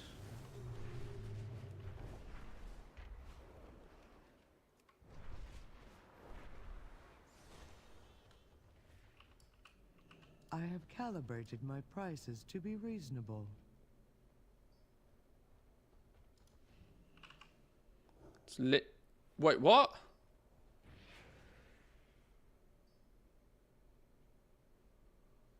Hello? Did I just put all that dust in that character's personal bank, not the war bank? Oh my god, I did. Return and peruse my...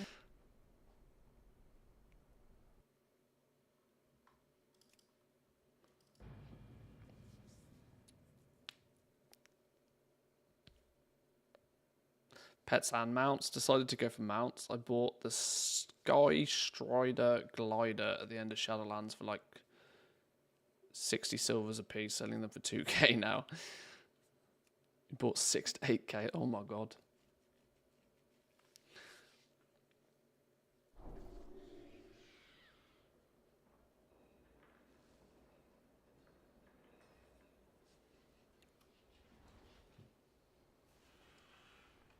I've never done too much flipping on mounts. Although I know one thing that made a lot of people quite rich was the World Drop BFA mounts. I did. I put these in my personal bank. What an absolute donut. It's because my personal bank on this character looks a lot like my war bank on every other character. Whoops. My thanks for your patron.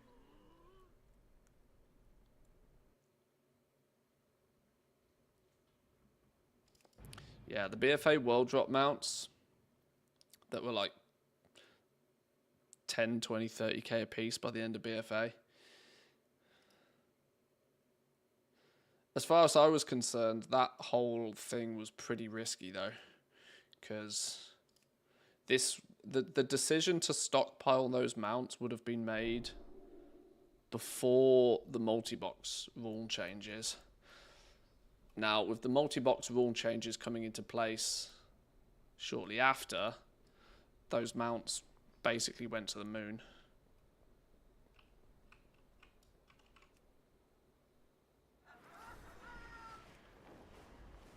Because the supply of them just disappeared overnight. I still have 5 or 6 Blood Feasters, Dune Scavengers, Golden Mains kicking about. Made me a good amount over the few years. Yeah, for sure. Abyssal Fragments, was that what they were called? You needed 20 of them to make a mount or something.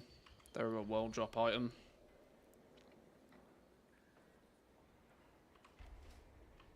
What is your command?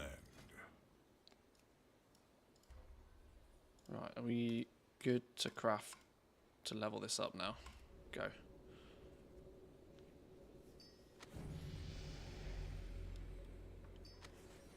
I love how we're just like leveling up just by casually crafting as well.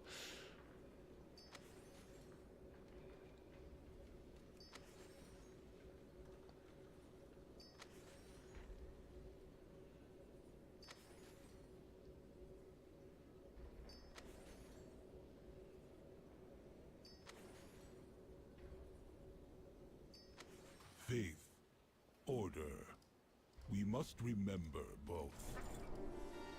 May rook nor ram take No, you no, no, no, no. far. Open you and open you. There we go, game.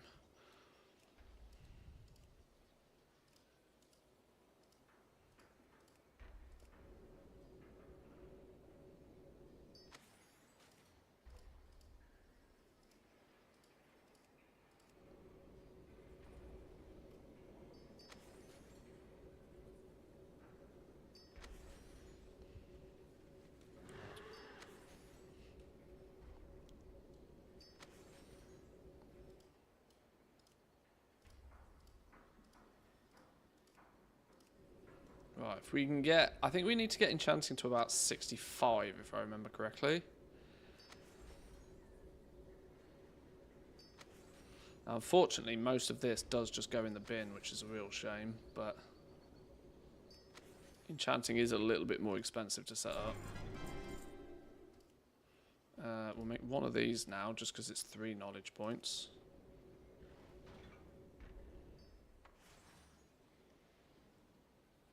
Maybe 2 of them, because it's 3 knowledge points.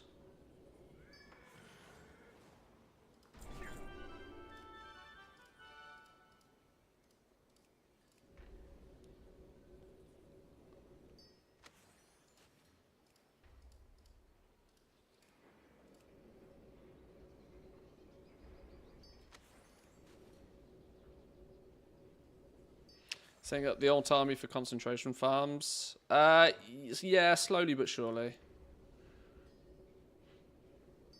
Getting a few characters up now. My goal is not to like power through all of these. It's just to like maybe let's set up a character or 2 each day. I'm not looking to do it at big scale. 55.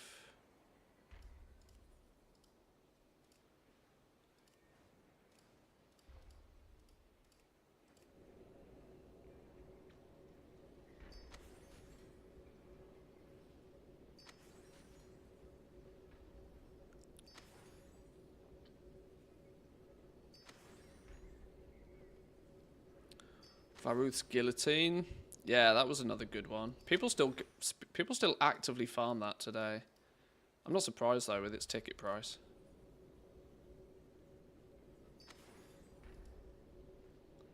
Even Island Expedition Transmog is still pretty high on the list. There we go, 65. Things go. We stopped guaranteeing skill points at 65.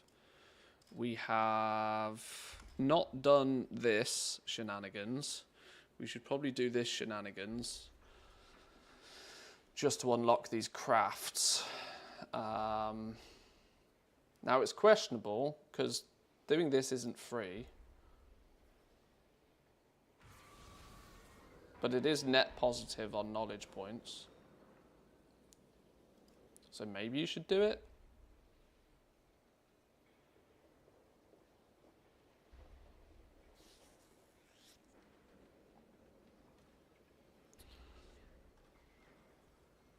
You should do these crafts for leveling. It gets you all the way to 50. It's the cheapest way. Oh, okay. Yeah, that's maybe true, actually.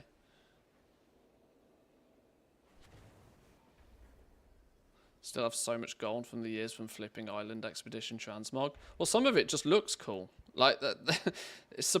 Who would have thought it, right? Transmog that looks cool sells well. And something that looks cool 5 years ago probably still looks cool now.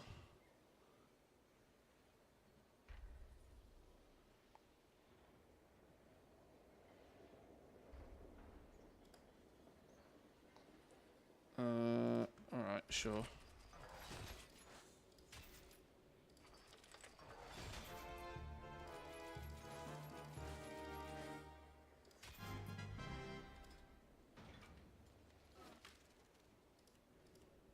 First time crafts for days on these. Yeah, you're right. These would be a simple-ish way.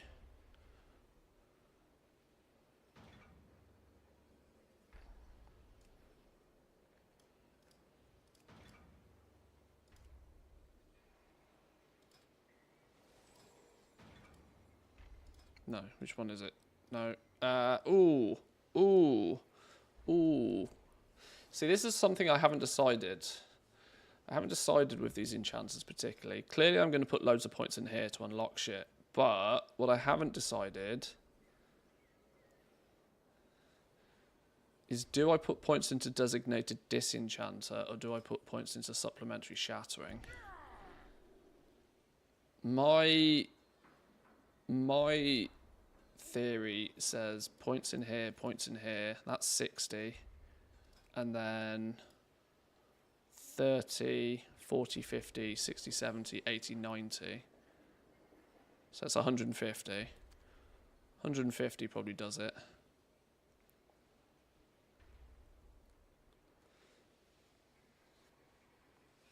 Supplementary shattering with max ingenuity.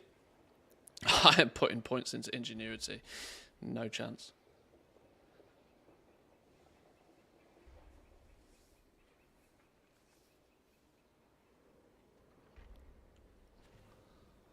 Damarex, I'm pretty sure you also watch Zanzibar, because you've just literally verbatim quoted exactly how Zanzibar does his builds.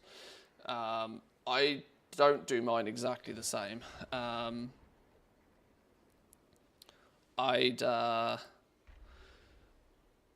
probably going to put, because I plan to continue gaining knowledge points after the first initial blast. If you only have like 70, 80 knowledge points to spend, then that probably works quite well.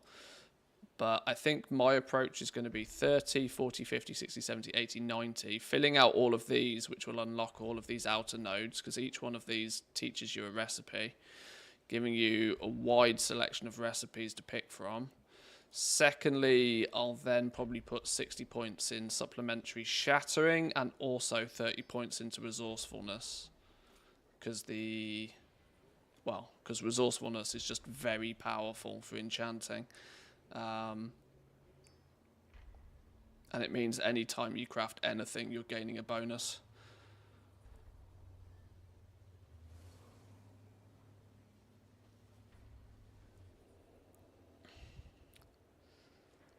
Max ingenuity increases your proc by 10% and gives you 100%. So right now it's the best in my opinion. Does this push it to an additional 5, an additional 5, an additional 5, an additional 5? That's 20.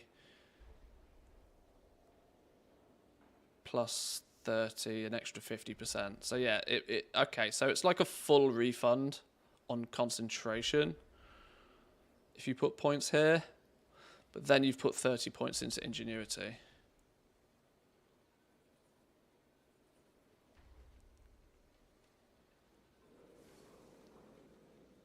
Yeah, comparing that, yeah, that just doesn't, it just doesn't suit my playstyle. This also, yes, it's going to give you a full refund on the concentration. So it basically gives you the option to press the button again. But I would much prefer to potentially save costs. I'm looking at this more long term. This is probably today the best play, yes. Because if ingenuity procs, it basically gives you double profit on that craft. So let's say you might make 5k profit on the enchant, ingenuity procs, you double it, you get 10k profit. That's great today, because profits are juicy, and squeezing in as many crafts as you possibly can in the next few weeks whilst prices are still juicy probably works. But much further into the expansion, when you're only looking at making 1,000 gold due to prices of everything getting squished per concentration press, saving a huge amount more. Yeah, I'm still going resourcefulness. There's no way I'm going ingenuity. I can't justify it. What I haven't done though is I haven't disenchanted a bunch of stuff. I'm just wondering if I spend some points now before we put points in. I need to see how many points we actually get overall, don't we? Let's do a bunch of disenchanting now. Let's grab May the Titans carve your path. we got a bunch of these. So these are our shimmerings. How many shimmerings can we get our hands on?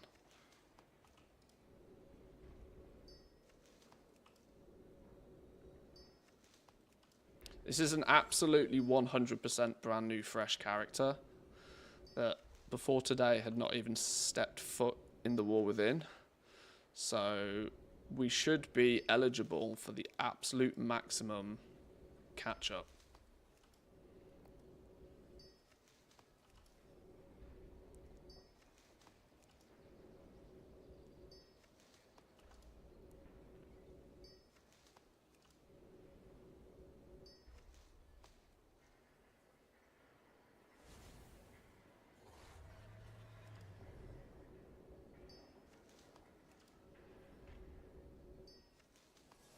$16. We need some more stuff to disenchant. Somebody say earlier that buying the cards and then converting the cards gets you decks for like, well, less. My directive is to serve you. Cards are like 300 apiece.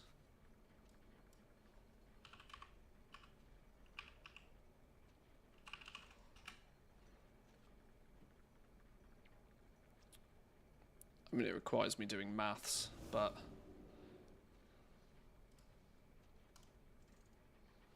let's just buy 50 of each.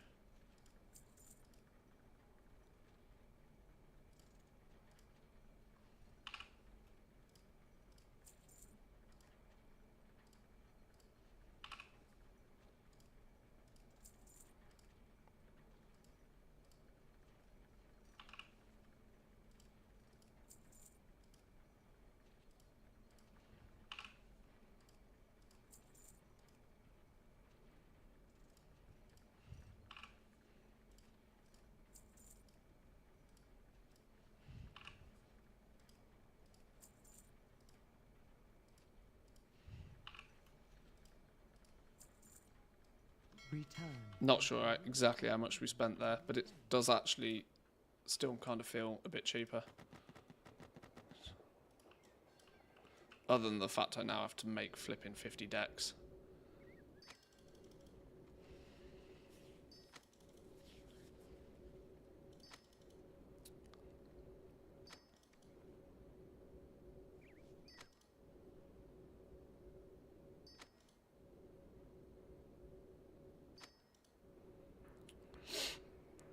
You can get enough from disenchanting to max at least 2 of the nodes and then the main tree. Did it yesterday on a fresh alt. Okay. Let's see where we get to.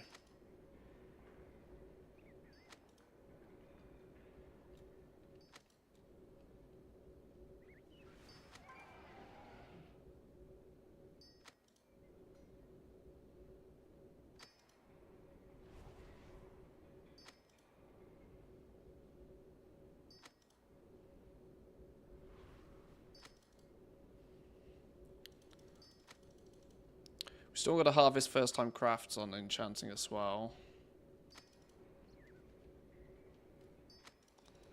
That should give us a bunch of knowledge points.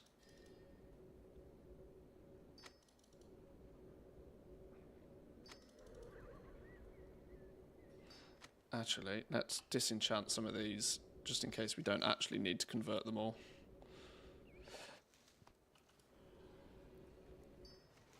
They take up way less space in my inventory this way.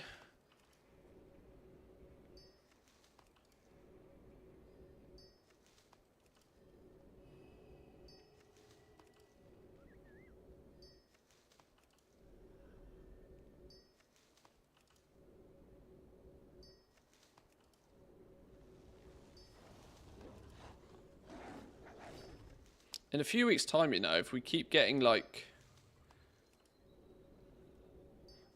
Yeah, later on in the expansion, this is going to be a super quick way to zerg enchanting up to max. There's part of me that wonders, you know, if the Dark Moon market might... If there's enough people out there that's... See, this is probably a good way to showcase just how many people play the game. That's hard to sort of fathom otherwise.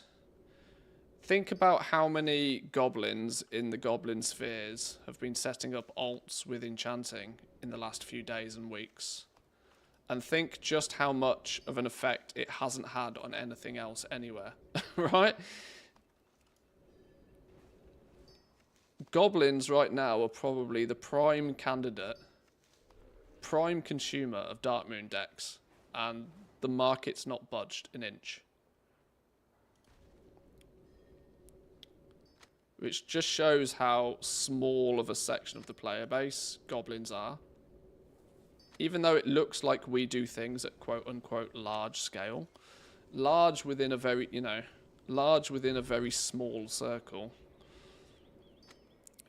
It's easy to be a big fish in a small pond, but the entire player base is massive. Literally millions of players.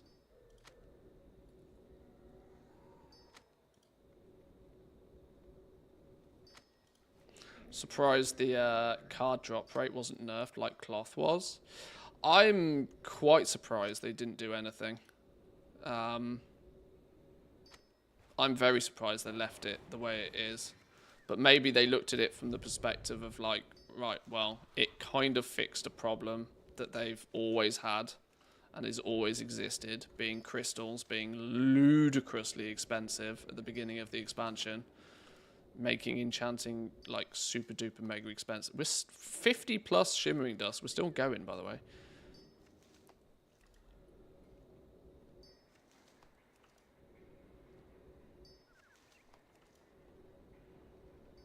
Having crystals be stupid expensive has always been a bit of an issue.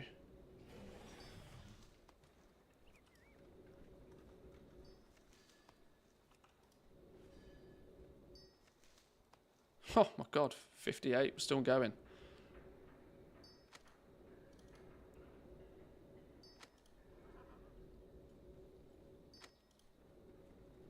Make a macro, press a button. I am pressing a button. I'm pressing disenchant. I'm pressing my right mouse button and then I'm pressing disenchant. Job done.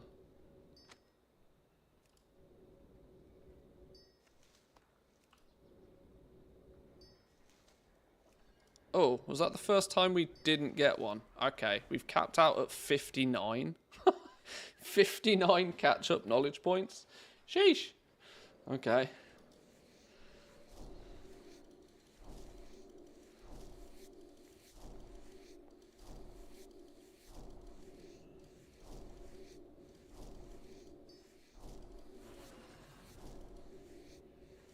Probably need more people making videos or a Wowhead post about inscription cards for Blizzards to do something. It's rarely problematic when something's too cheap. It's often more problematic when something's too expensive.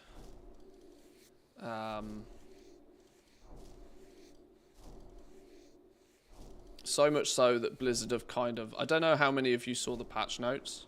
But Blizzard Click seems to have, there was some in. Where's it gone? Yeah, they didn't directly state, they haven't directly stated that tinderboxes are being, drop rate increased. They haven't directly stated it, but they've kind of passively stated it, right? So heavy trunks in tier 6 delves are now going to grant 1 to 2 reagents. Was only 1 previously. Heavy trunks in a tier 7 delve are now going to give 1 to 3. And heavy trunks in a tier 8 delve are now going to give 2 to 3 reagents. Was only 1 previously. So they're increasing the amount of reagents that drop from the heavy chunks at the end of delves, and surprise, surprise, this is where you get your tinderboxes from. So this means doing tier 8 delves is now going to be significantly more lucrative, potentially for tinderboxes, especially if you're able to like speed clear them in a group or something. So my suspicion is that we'll see an influx of tinderboxes now, which will help bring the price of those down. Because tinderboxes being the price they are is causing a lot of other markets to be a bit weird as well.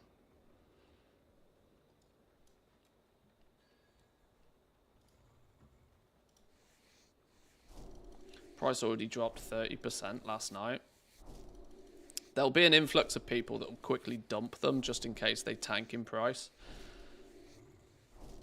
Never had a single reagent drop from those trunks aside from tinderboxes. You can get the spore cap things from there. You can get you can get some other stuff from them. Tinderboxes are probably the only ones that people actually pay attention to, though, because obviously their value. Is there a tool where I can search for the price of an item cross-realm, like a pet or a pattern, but only on the realms I'm interested in? Something like Undermine shows you all the realms in your region, but I only want a list of like 5 to 10. I will answer your question with a question. Why does it matter if it's only a handful of realms? You can make a character on any realm within about 3 minutes. Take some gold out of the war bank, buy whatever it is you want, and then put the item back in the war bank. I don't understand why the need for the restriction on the realms. There are tools that will do that. I just want to kind of just double check that you're aware that there doesn't need to be a restriction anymore. Previously, having characters and having gold on those realms was a problem, but now Warbanks region-wide stuff allows you to basically buy anything off any realm.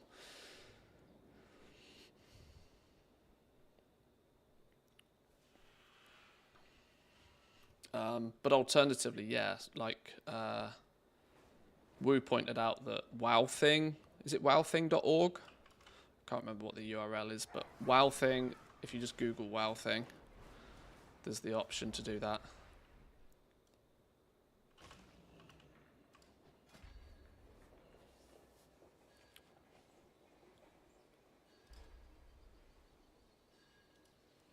Right, that's 94 knowledge points.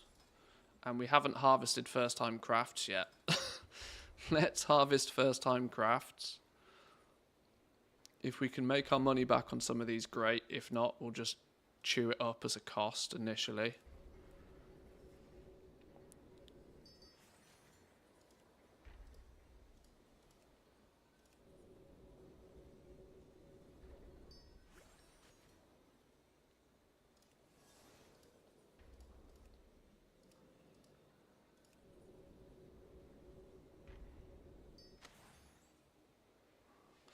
Didn't want to have like 30 to 40 bank characters initially. Maybe I'll get there at some point. Just wanted to start smaller at first.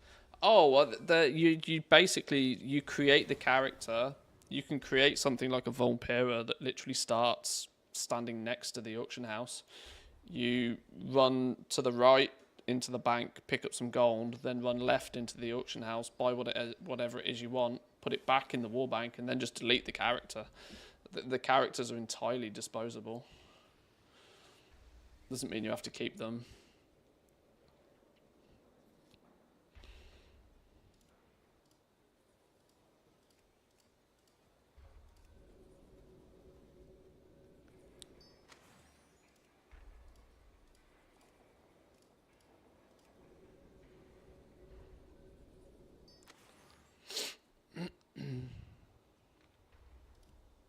Why did the first time craft not disappear then? I nearly crafted that one twice then because I wasn't paying attention. Oh, now it ran away.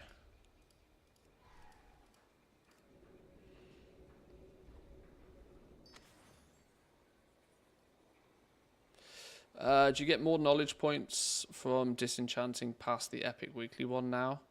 Yeah, the catch-up is available. To unlock the catch-up, though, you have to go get your 2 weekly treasures first. It's a bit weird how it works, but yeah, it's just odd.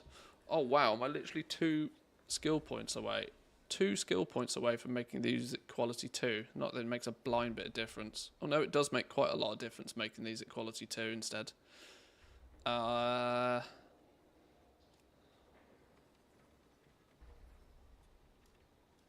I just craft one of these quickly with my concentration maybe to get the 2 skill points I need?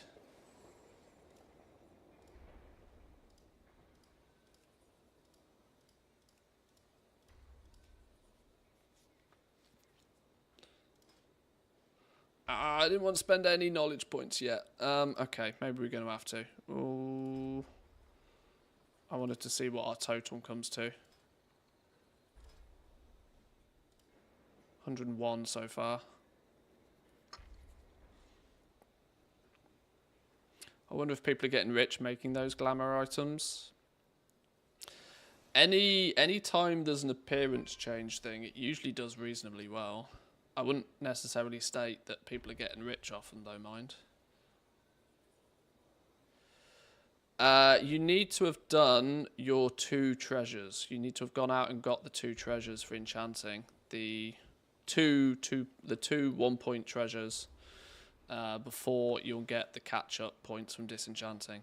Don't know why it works that way. It's weird as all hell that you have to go and collect 2 treasures before it works, but that's how it works.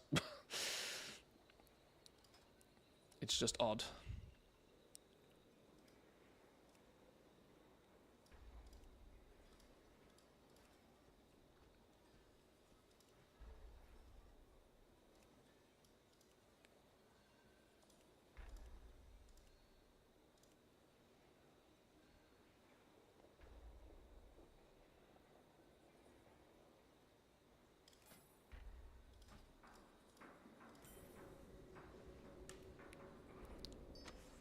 $67.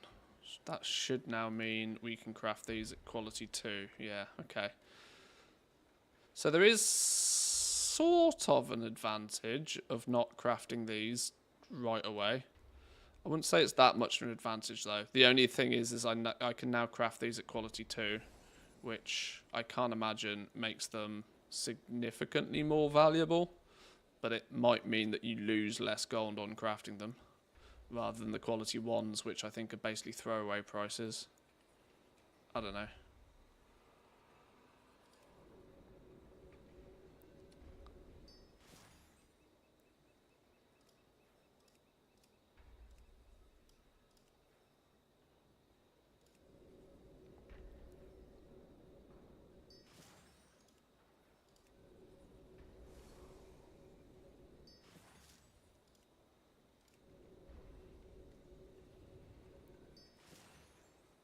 Blizzard, everything is held together by duct tape and dreams. Some strong dreams. To hold all of that spaghetti together.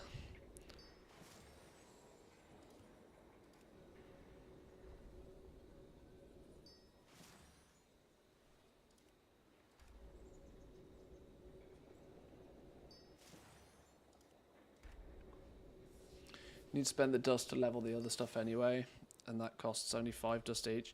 Yeah, I'm sure mathematically it's probably still better, but...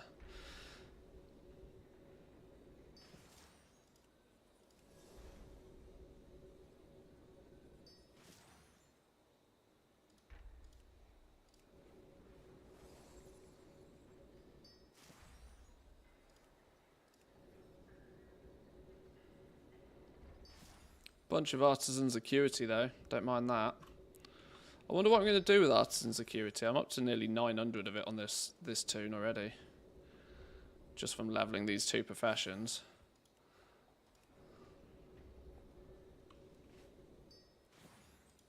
I think I'm going to aggressively hold off upgrading any of these to rare. Mostly because they're expensive as all hell. At least in their current state. For what they actually give you for a character of this nature, at least. The knowledge point books might be... Picking up a couple of the knowledge point books might not be a terrible idea. I don't know.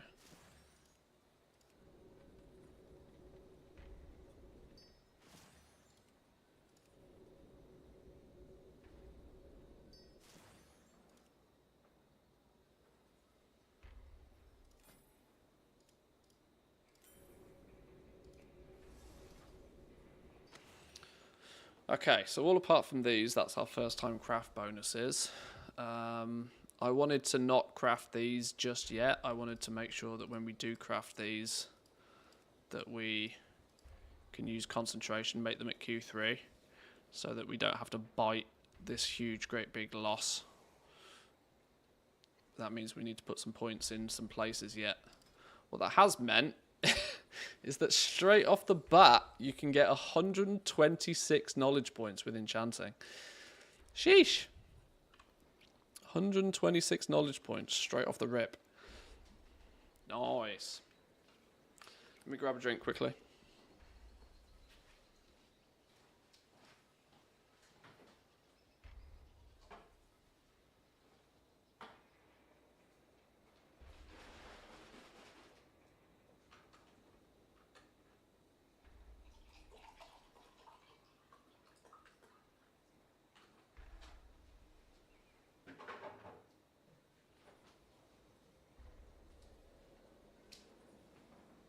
Is that your wallet?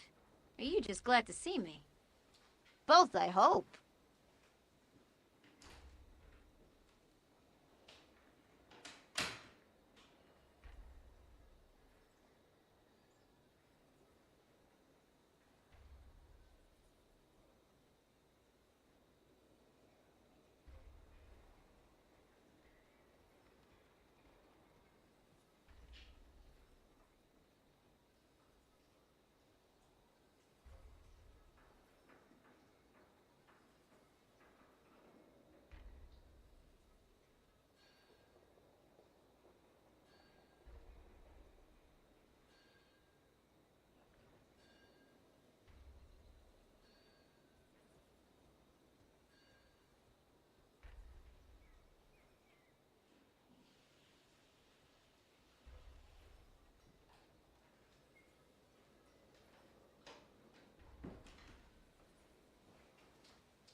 Alrighty. Odie with a tier 1. Thank you very much. Appreciate that. Thank you, thank you.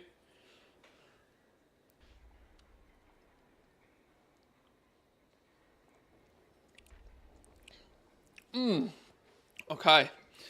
Let's have a little bit of a look about where we want to spend these now that we know how many of them we got. I feel 30 points in supplementary shattering. I'm going to put 30 points into resourcefulness residue.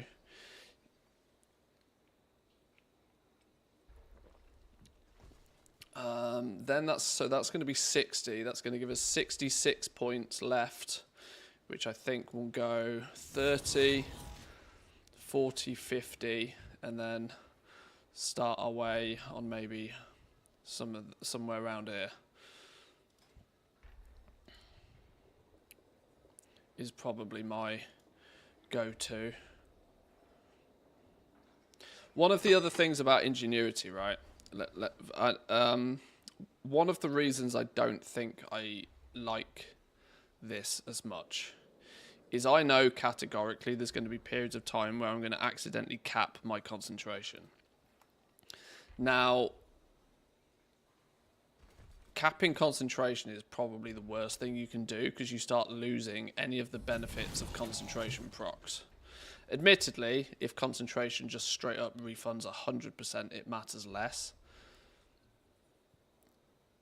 But I'm still just not a fan of ingenuity, especially spending knowledge points on it. Today it's the right move, but I don't know if it's the right move tomorrow.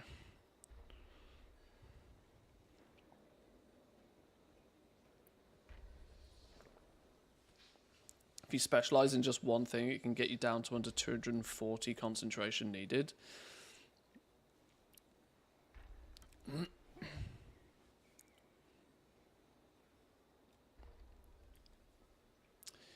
You mean like still hyper focusing like in one direction?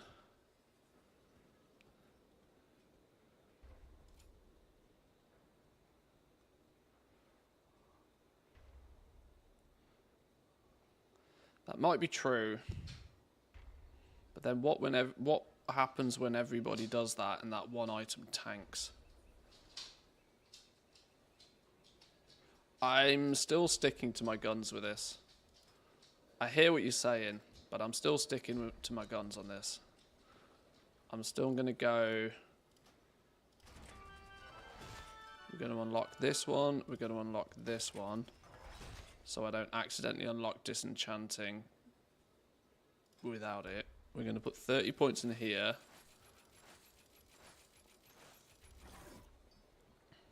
For our shatter.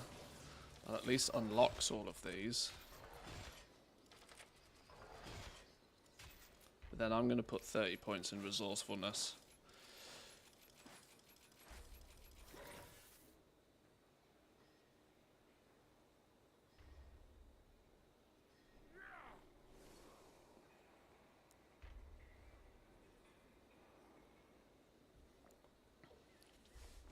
I think I'm happy with that, mostly because I feel that that's more future-proof and more foolproof.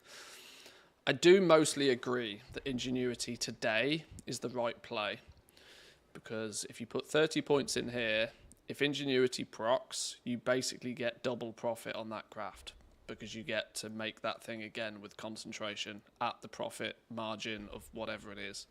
So today I agree that's the right play. But I think this is the more long-term safe approach, because the margins will squeeze. The margins will get squeezed for sure as time goes on, because everything does, because competition increases. So margins are the first thing that get squeezed. Once margins get tight, people focus more on materials, and then materials get squeezed. Resourcefulness is always, every single time, going to refund you points, right? It's going to give you stuff back. It's going to have a tangible cost saving every time it procs, regardless to what anything else is going on. So I think this is the more safe long-term approach. Sure, I might not be able to press the button as often, but when it procs, it saves me mats. I'm still going that way. This requires a full 30.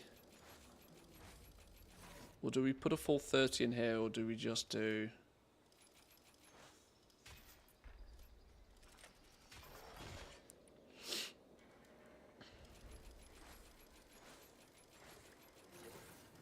$20 in there.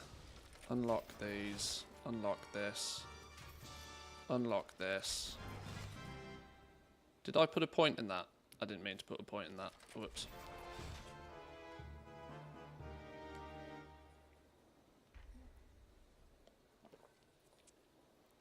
Then we can put some more points into here until we unlock the second tree. We'll unlock this one. Then we need some points in here. We can actually fill this, can't we? To unlock both of those.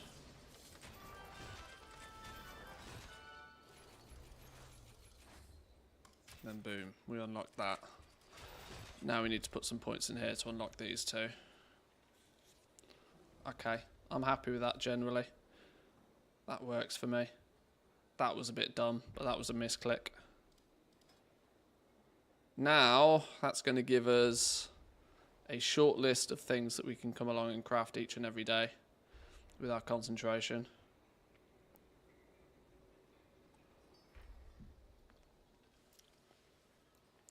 I'm focused on the weapon enchants. It's 186 concentration to make a rank 3 enchant with rank 2 mats.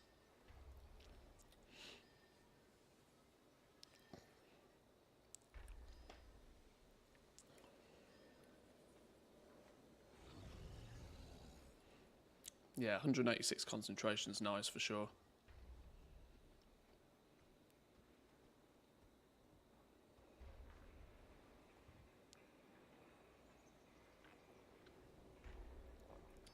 Right, now let's have a little bit of a look what we're going to actually craft. In fact, if any of these... I don't have tinderboxes on me.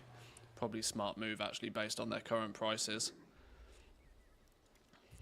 Crystalline Radiance is going to be a good one potentially for us. 8k in that right now. That's going to be hard to beat. It's going to be very hard to beat.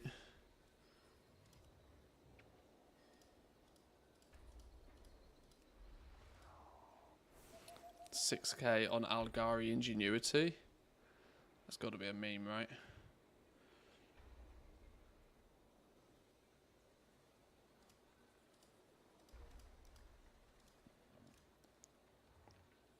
We'll do one of these.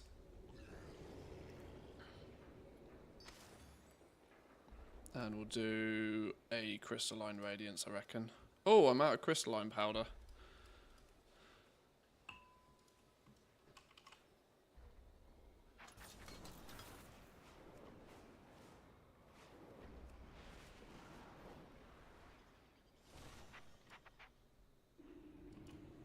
I have calibrated With my everybody prices blindly to be following the reasonable. concentration army route, people are buying those ingenuity enchants.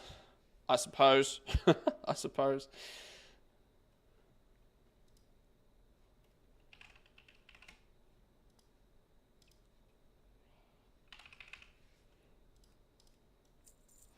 My directive has been fulfilled.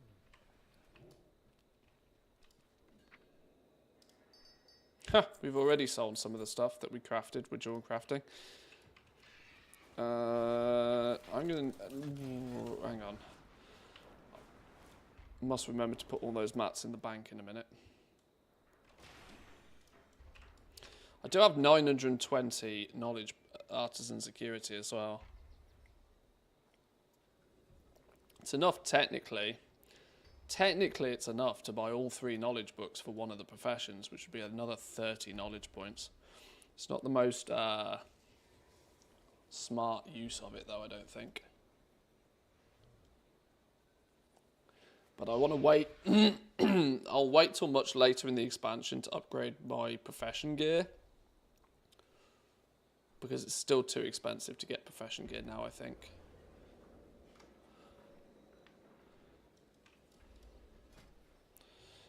Yeah, you should also remember to do the shatter, actually. I forgot to do the shatter. Might as well get the buff. In fact, you absolutely definitely need the buff, or none of this matters. Whoops! We can do recipe scan, we can do nerf frogs, we can see what actually is the most money maker. Also, there's the one downside for me with enchanting, is that it heavily relies on you going out and buying recipes as well for the most profitable stuff. You can see the big ticket things are ones you actually have to buy expensive recipes to get. Surprise, surprise. All of the stuff that people have access to are the markets that are likely to get attacked much quicker. Crystalline Radiance, I think, is alright now, but this is probably one of the first ones that I reckon will be in the bin. Because there'll just be a handful of people smushing it. That is, although, as I mentioned earlier, it's really hard to gauge just how many people are actually playing with professions in this way. Some people clearly are, but what is it enough to actually meet the demand fully? Who knows? Is this a first time craft still? It is. Let's do it. Tell that to Echo. True. Right. We have 2 more points. Either put points in here or do we put points in here? What does this actually give us? Ingenuity and resourcefulness when crafting. This will get us towards unlocking cursed haste and armored speed.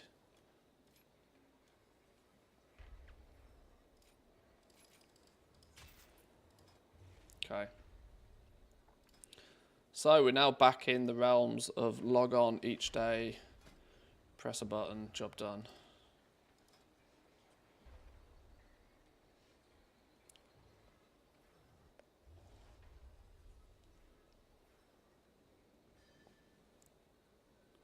Making most of my money from the cursed enchants. You can pick them up decently cheap.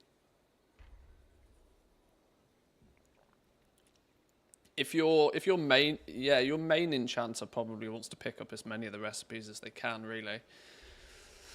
These characters though are just like, you know, they're off-build characters. I'm not too focused on them. That comes with an augment rune though, which means that's probably money. Leyline residue, spores, storm dust. Oh, I'm miles away from my warbank.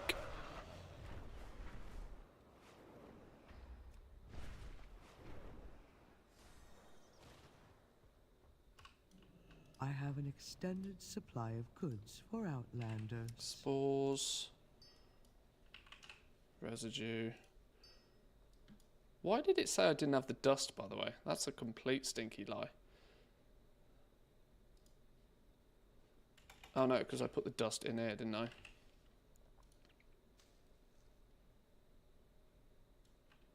My thanks for your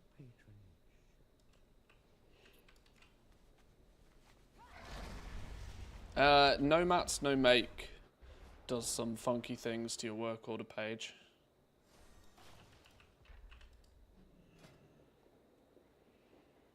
You want this at Q2, we can do Q2s now because we've gained enough skill in the profession. Because of the augment rune we make money, take it.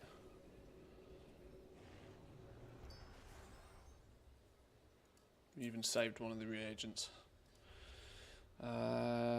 Provided, we only need to provide one ley line residue. Now, I wouldn't necessarily go for something like this, but what's in the goodie bag might easily make up for that. So why not?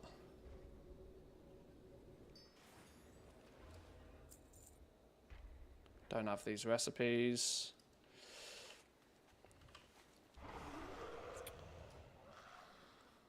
$930 artisan security.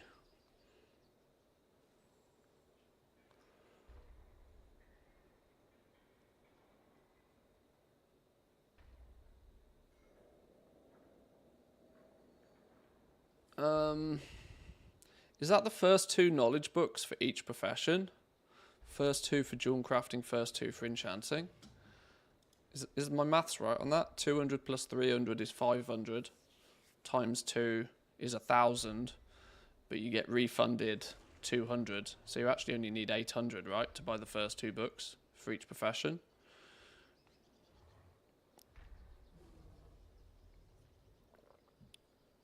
So I've been an extra 20 knowledge points for each profession if we wanted to do it that way.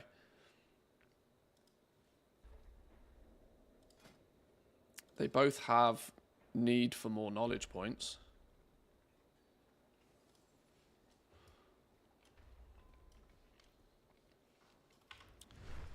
Unless, what's a public order on a basic profession tool?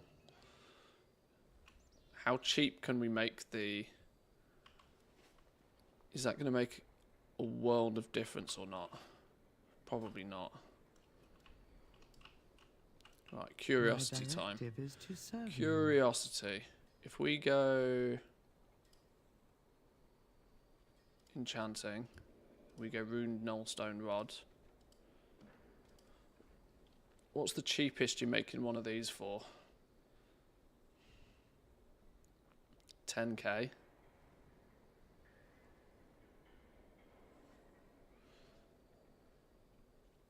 And it will take you from...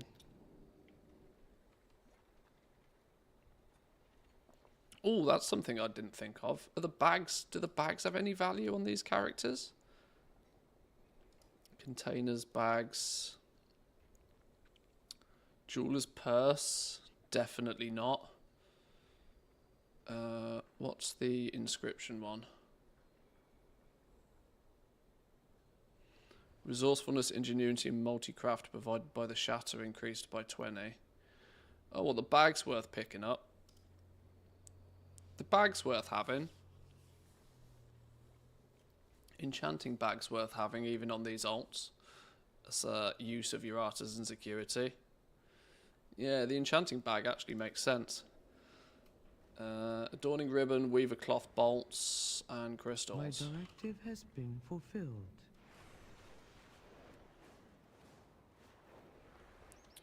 Just buy them. I have an extended supply of goods for Outlanders.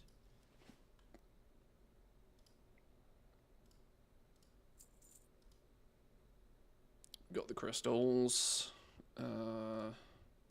Make sure we got Q1 crystals. And the adorning ribbons. Buy these to save having to find a vendor.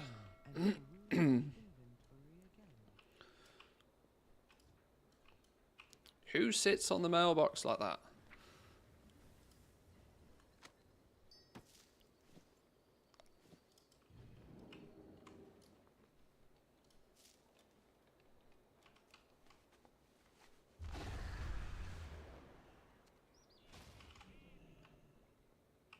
Oh, wait, hang on.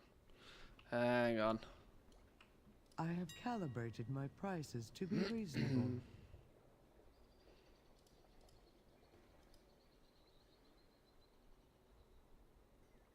Which one was it? That one. Magically infinite messenger bag.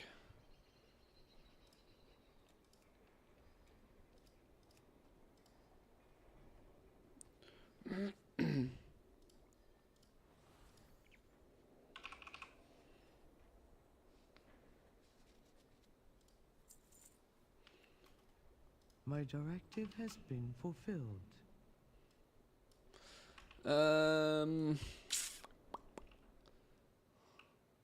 Let's just grab the knowledge point books. What do you seek? Chanter's knowledge point book. Jeweler's knowledge point book. We will have It's justice. the basic ones. Do not loiter. Shorel Aran. Now we're 60 away from the other one, that's fine.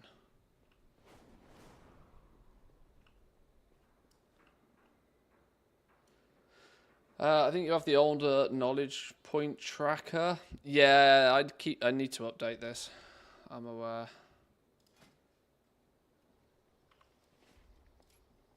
$20 points means we can cap that. 20 points means we can nearly cap this. Means we can unlock one of these. And then in 3 points time, we can unlock the last one. And then I basically don't care about knowledge points from that point on. Any that we get can go into reducing the cost of whichever crafts we tend to craft more frequently. But they can be, you know, dotted around as needed. Or we can throw them into ingenuity if we needs must. As people insist. Okay, that works alright. Oh, crafter's made my bag. Nice.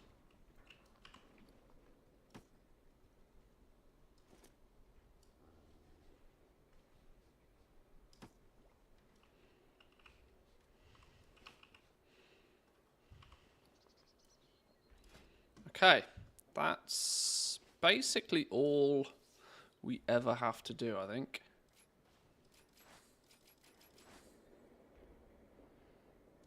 That gives us the last one there. There's some value in unlocking the last 10 points in these, just because then you get the shards back.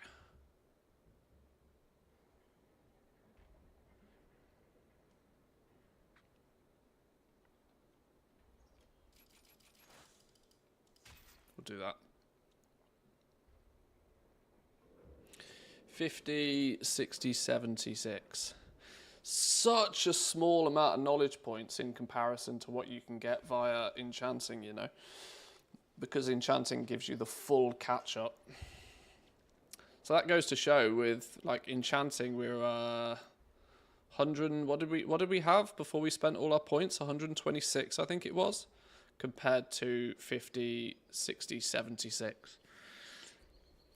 66, sorry, because we had a book of knowledge points as well. Whew. Gross.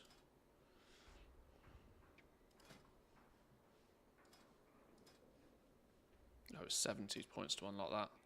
Alright, I'm happy with that. That's another character then that just sits on the list. And sits on this list up here. And can, you know, add to our concentration list. Nice.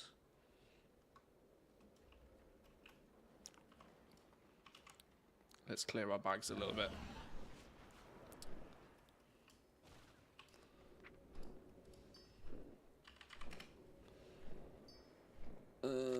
Most of all this we can actually just go and sell.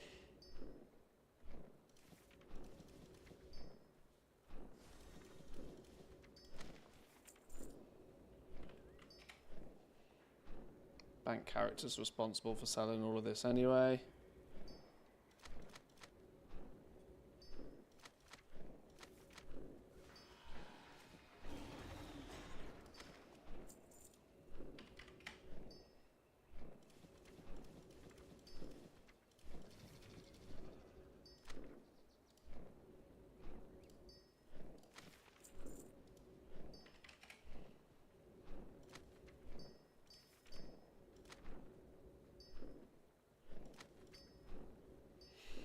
Any random mats down here that needs to actually be sold, or are these all going back in the war bank? These are all going back in the war bank.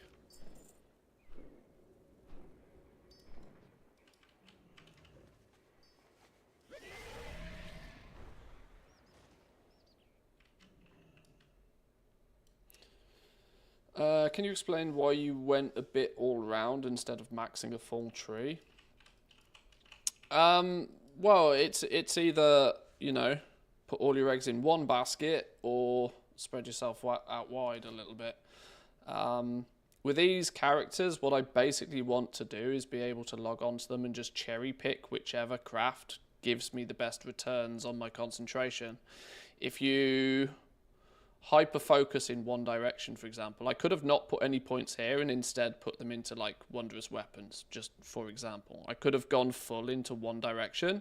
That would have meant that, yes, the weapon enchants, I would have been able to craft them with less concentration. But it would have meant that I had less things. Like, I can still do this, but what I'm going to do is unlock as many recipes as I can first, and then with any subsequent knowledge points, then we can sort of min-max the concentration costs on certain stuff. But my goal is I want a bigger list of things to potentially craft.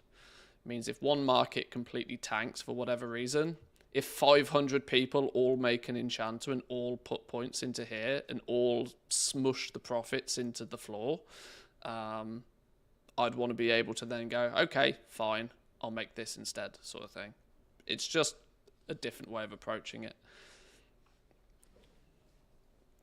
And eventually, the nature of an alt army, what you really want to actually be doing, a little bit different to how it's worked in past expansions, is you do want to continue gaining knowledge points, and you do want to continue filling all of these out anyway, because even this is going to get competitive, right? When margins get squeezed, when crafting costs or materials get squeezed in price, I'm going the long route of having as many options as possible, so at least something should work.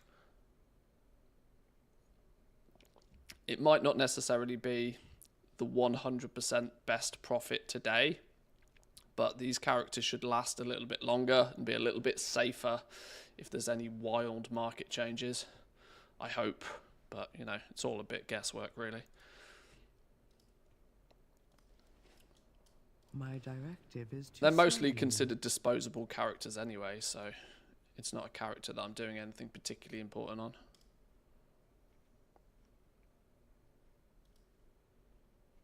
Oh, we got some random gems that need to be sold and an enchant that I missed. A couple of goodies that got missed. Oh, and one of those that got missed. My thanks for your patronage.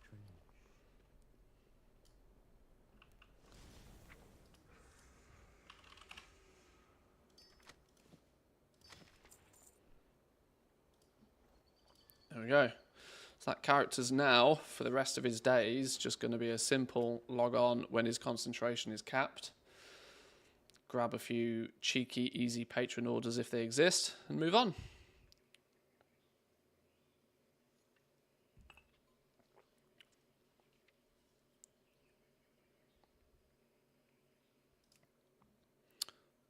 Some Doritos was a character from my past adventures, not one that I want to tinker with right now. Beef and Milk doesn't have any professions.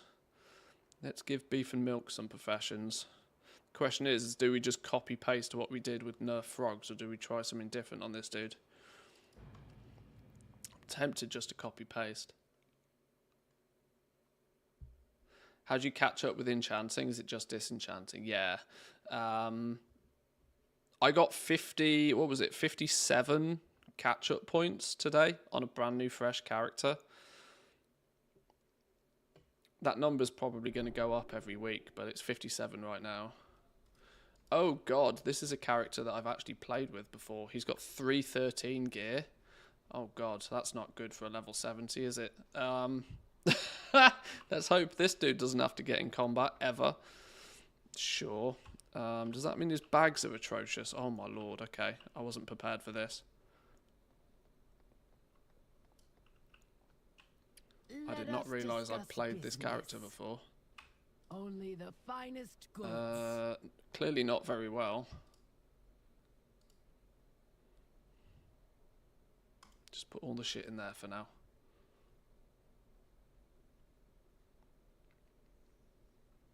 I think I'm just going to put everything in his bags in the bin, I think. Thank you for browsing. That's probably the safest. I have no idea what all of this is and why it's here, but it's all just going in the bin. Unless it's worth 7 figures, it's going in the bin. How you doing, man? In the bin, in the bin, in the bin. Don't want that. Vault keys? Why the hell have I got the lion's share of the vault keys on this character? They can technically go in the war bank, actually. Some random ass book, don't know what it is, put it in the bin. Get in the bin. Get in the bin.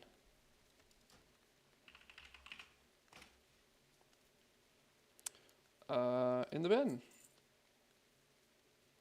That's part of the mount. In the bin.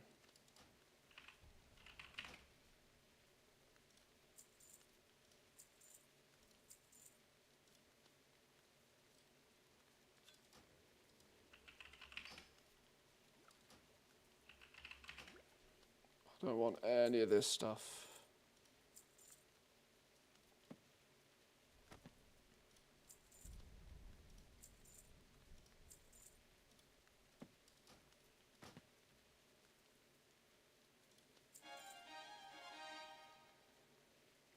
There is no way that's worth 8k in the bin. At least we can just vendor shit and get the transmog from it these days. 25,000 gold apparently, region market price on this. I don't think so.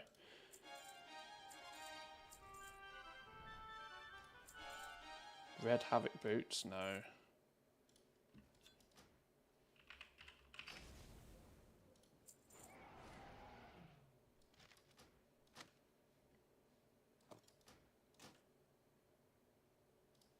Okay, that's better. That's better.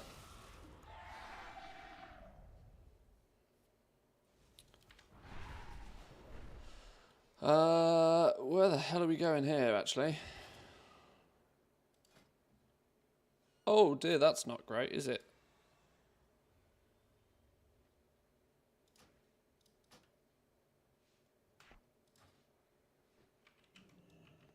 Not that I'm intending on actually getting into combat particularly much on this dude, but let's at least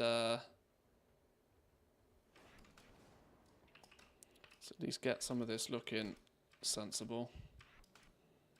You go over here.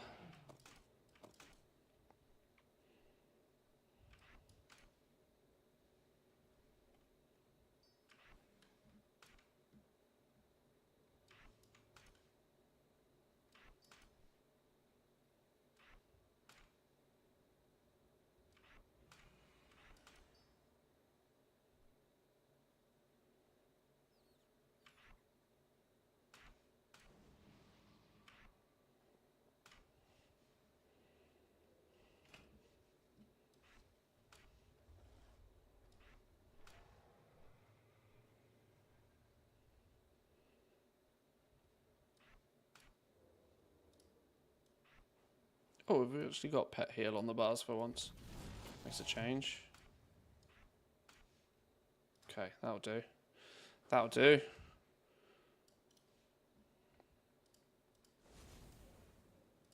Need some add-ons. Auctionator, yes please. Craft sim, yes please.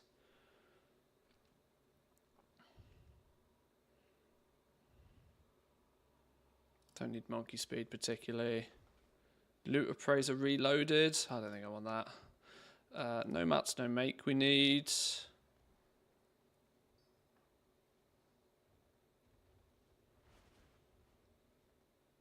And a bit of Zygor.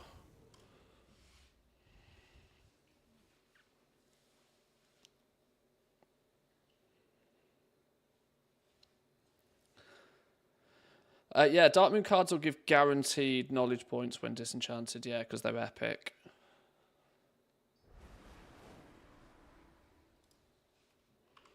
Oh, this dude's got 1 million gold. All right, I'll take it. Sure. Wasn't expecting that. Okay, Zygor, you're a bit big. Let's calm you down a little bit, shall we?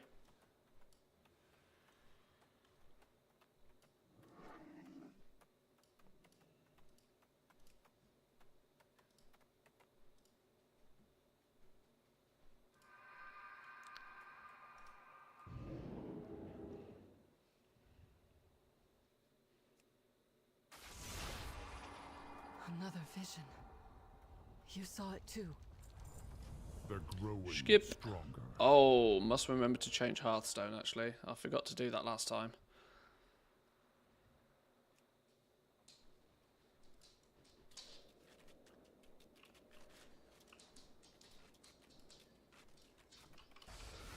Change Hearthstone, which is in here. Yes. My directive is to serve you. Beautiful. Pretty sure we can abandon most of these quests. Battle for Azeroth mission statement? Nah, I don't think we're doing that, are we?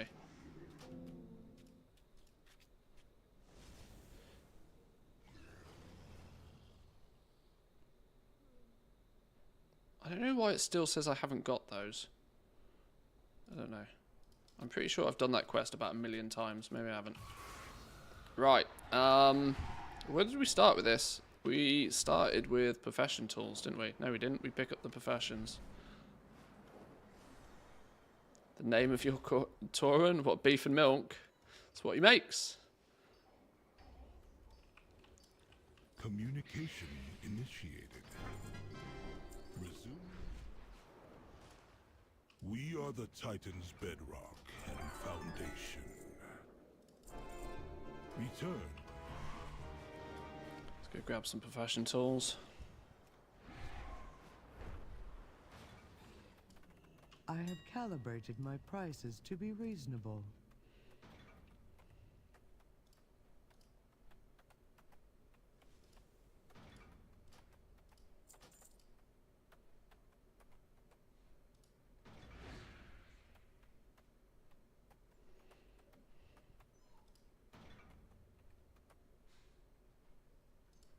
Aha, cheeky one with multi-craft. These are expensive for some reason. Somebody's taking the piss on the price of these. Return and peruse my inventory. That was jewel crafting. Let's do enchanting while we're here. Incanter's rods. These are all the same. Runed bismuth rods. Would love resourcefulness. Oh wow. Yoink. And hats. Where did all of these go? Somebody tailors, go restock the hats. Holy shit. My thanks for your patronage.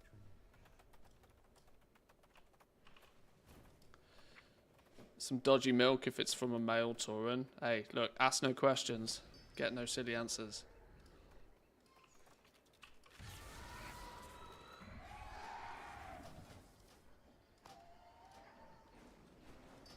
I think my dog needs to go for a walk. We might get the ball rolling, and then I might have to be a good human being. Take the doggo out for a walk. Actually, thinking about it, this is the point where we're probably about to start flying around picking up treasures, isn't it?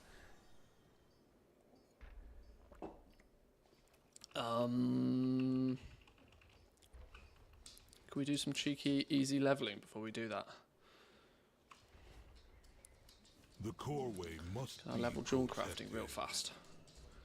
Can we get jewel crafting done real fast? And be heard. Let's put jewel crafting down here, put enchanting down here, put a disenchant button down here.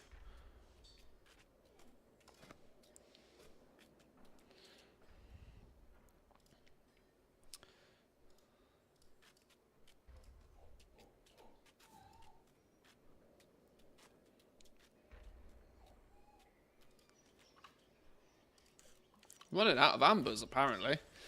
Jesus, I need to restock on materials.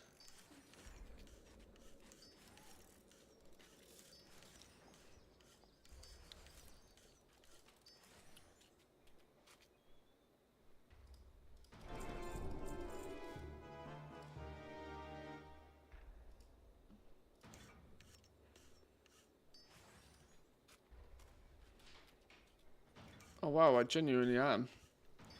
I've genuinely ran out of ambers. Oh, and my dog's there. Hang on, please hold. I gotta sort my dog quickly.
Tauren Paladin was called Beef Gag? Oh dear lord. That's outrageous. I'm out of ambers. I need to go buy some ambers, clearly.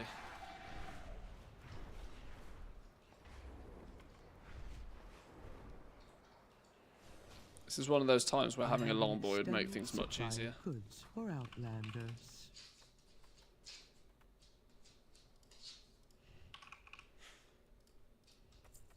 Return and peruse my inventory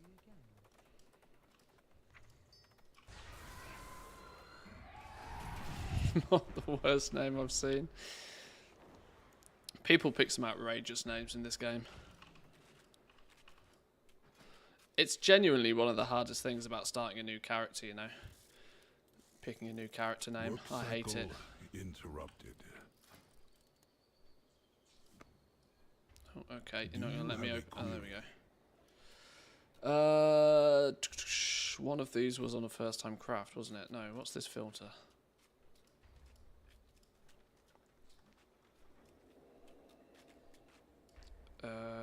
We at the point where we make a shitload of these already? I swear we needed to make another one of these. I'm pretty sure we do. Now we make like 15 of these.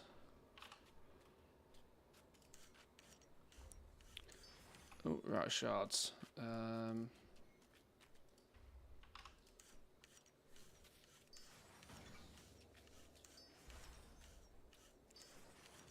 So either I'm going to make a ton of gold tomorrow or I'm going to lose a ton of gold tomorrow. I've not done any real preparation for reset, to be honest. I'm real sluggish. I should probably look at doing some prep for tomorrow. It is reset day tomorrow after all.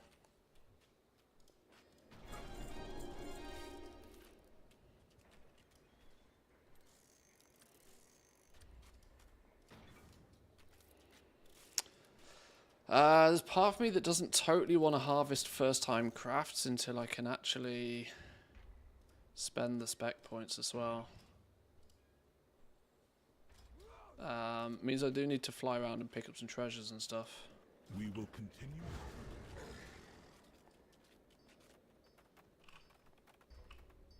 10k flasks, and I've bought 30,000 storm dust at Q3. Holy smoke, okay. Sure. It's a lot of flasks. We need to disenchant to make all of those.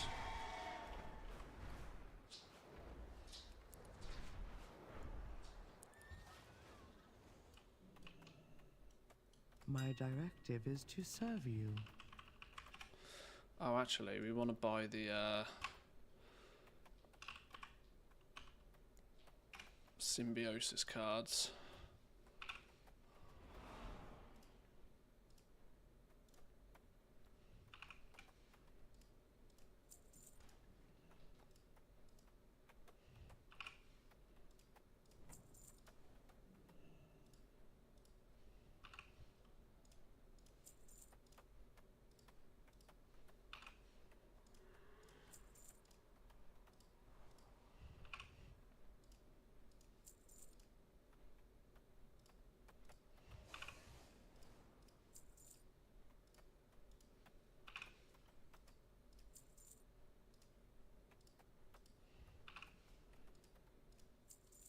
My directive Should be has enough for been now.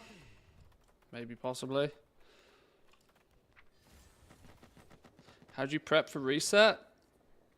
Well, most of the time what you find is that if you're crafting and you're selling stuff with your crafting professions, you mostly want to get a whole bunch of stuff pre-crafted, because if you wait until the day to craft stuff, your material prices usually shoot up quite quickly. It's often smart, not only from a time perspective, if nothing else, that you want to spend the day focusing on selling stuff rather than crafting stuff if you can. Especially if you've got limited time. Today or yesterday or even Sunday to a degree are good days to sort of craft up a bunch of stuff ready for reset. Last minute things like making sure you've done all your weekly tasks and stuff as well. It's usually a Tuesday job for me, although I've kind of slacked a bit today.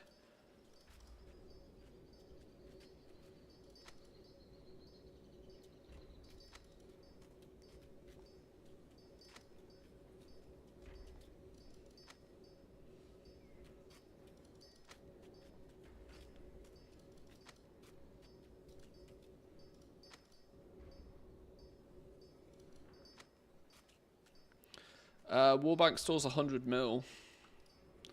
100 millions.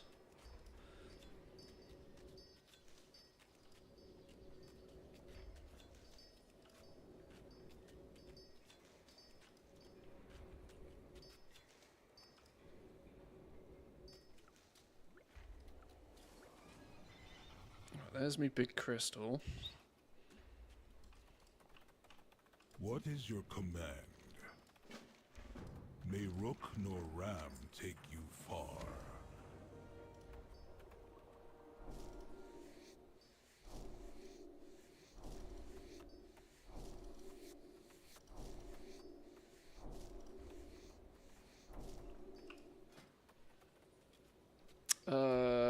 Okay, we need to get skill 25, don't we? We need to get skill 25, so Work cycle probably just more interrupted. disenchanting is probably the smart move to get to 25, or at least get to 16, I think. Let's disenchant a bit more. 8.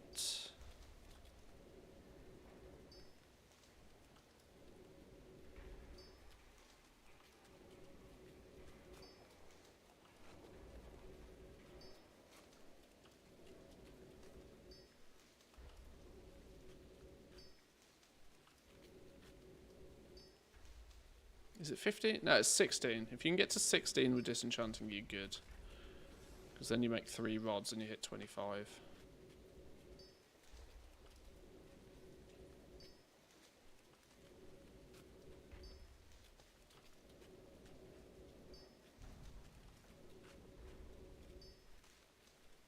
$14.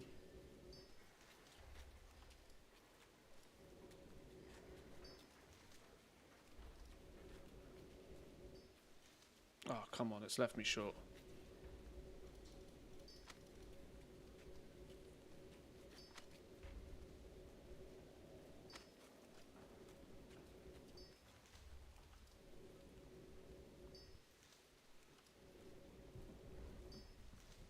$15. One more skill point. I think I've calculated it right.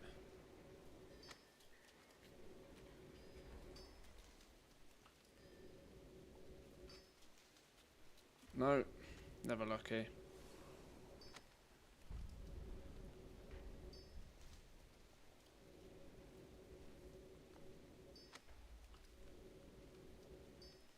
There we go, 16.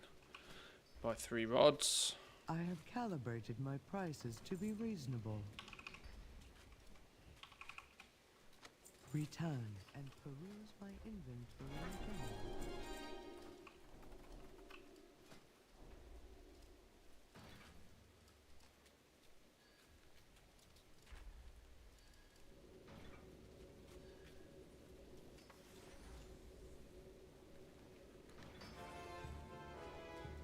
$22. 25, bingo.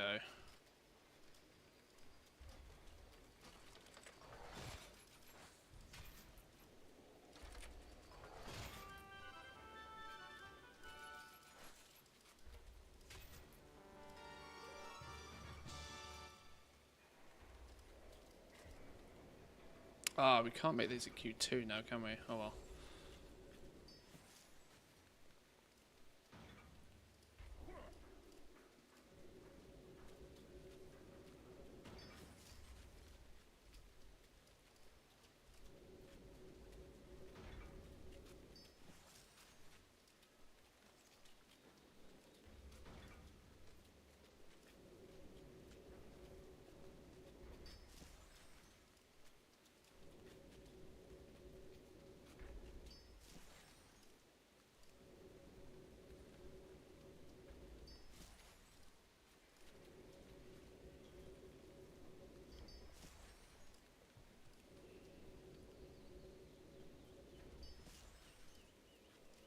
It's so weird how there's something in a profession that actually returns you a net positive amount of knowledge points.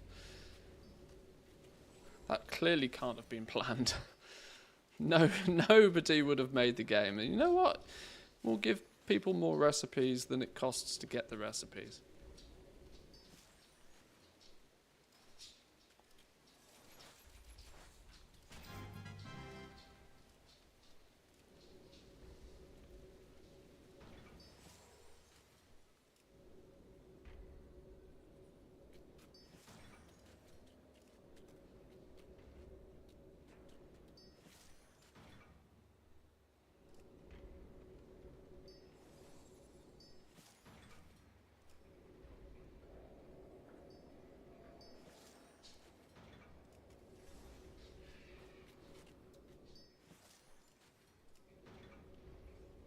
Since we want to harvest everything for its first time craft either way, I don't mind doing this, even though it feels like a bit of a waste because most of these are going to go in the bin. The rank 1s are basically free since everybody else has already done this.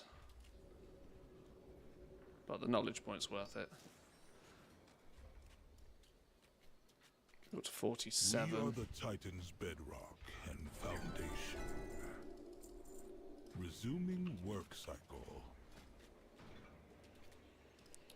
Craft one of those to 50. Bish bash bosh.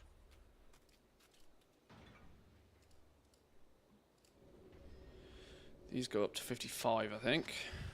Oh no, hang on, shit. Oh wait, hang on. I'm still on first time craft bonus.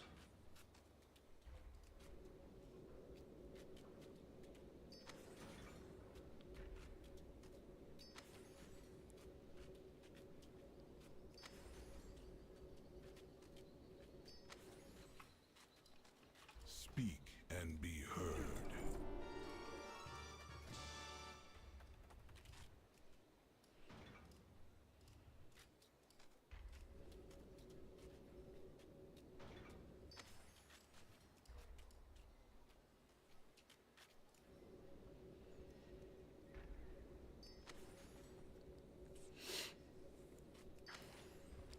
Do these go to 65? I think they do. Yeah.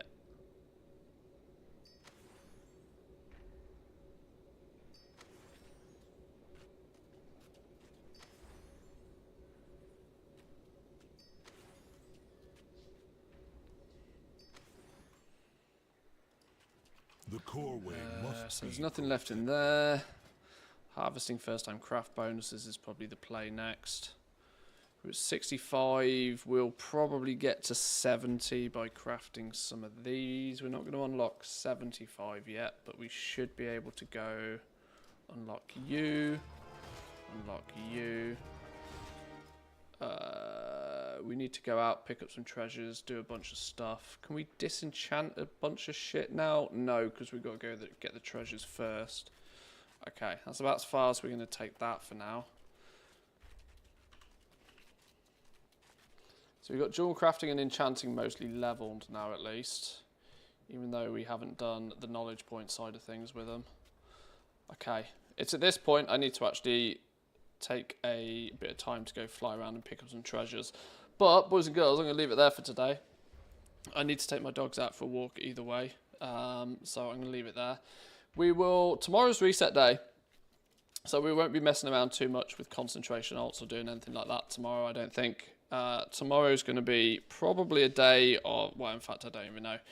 bunch of new stuff because it's reset day. But we'll see what comes when it comes. But thank you all for joining today. Hope you enjoyed. These concentration builds are going to take a little bit of time to get set up, but the concept is at least once they are set up, they're done.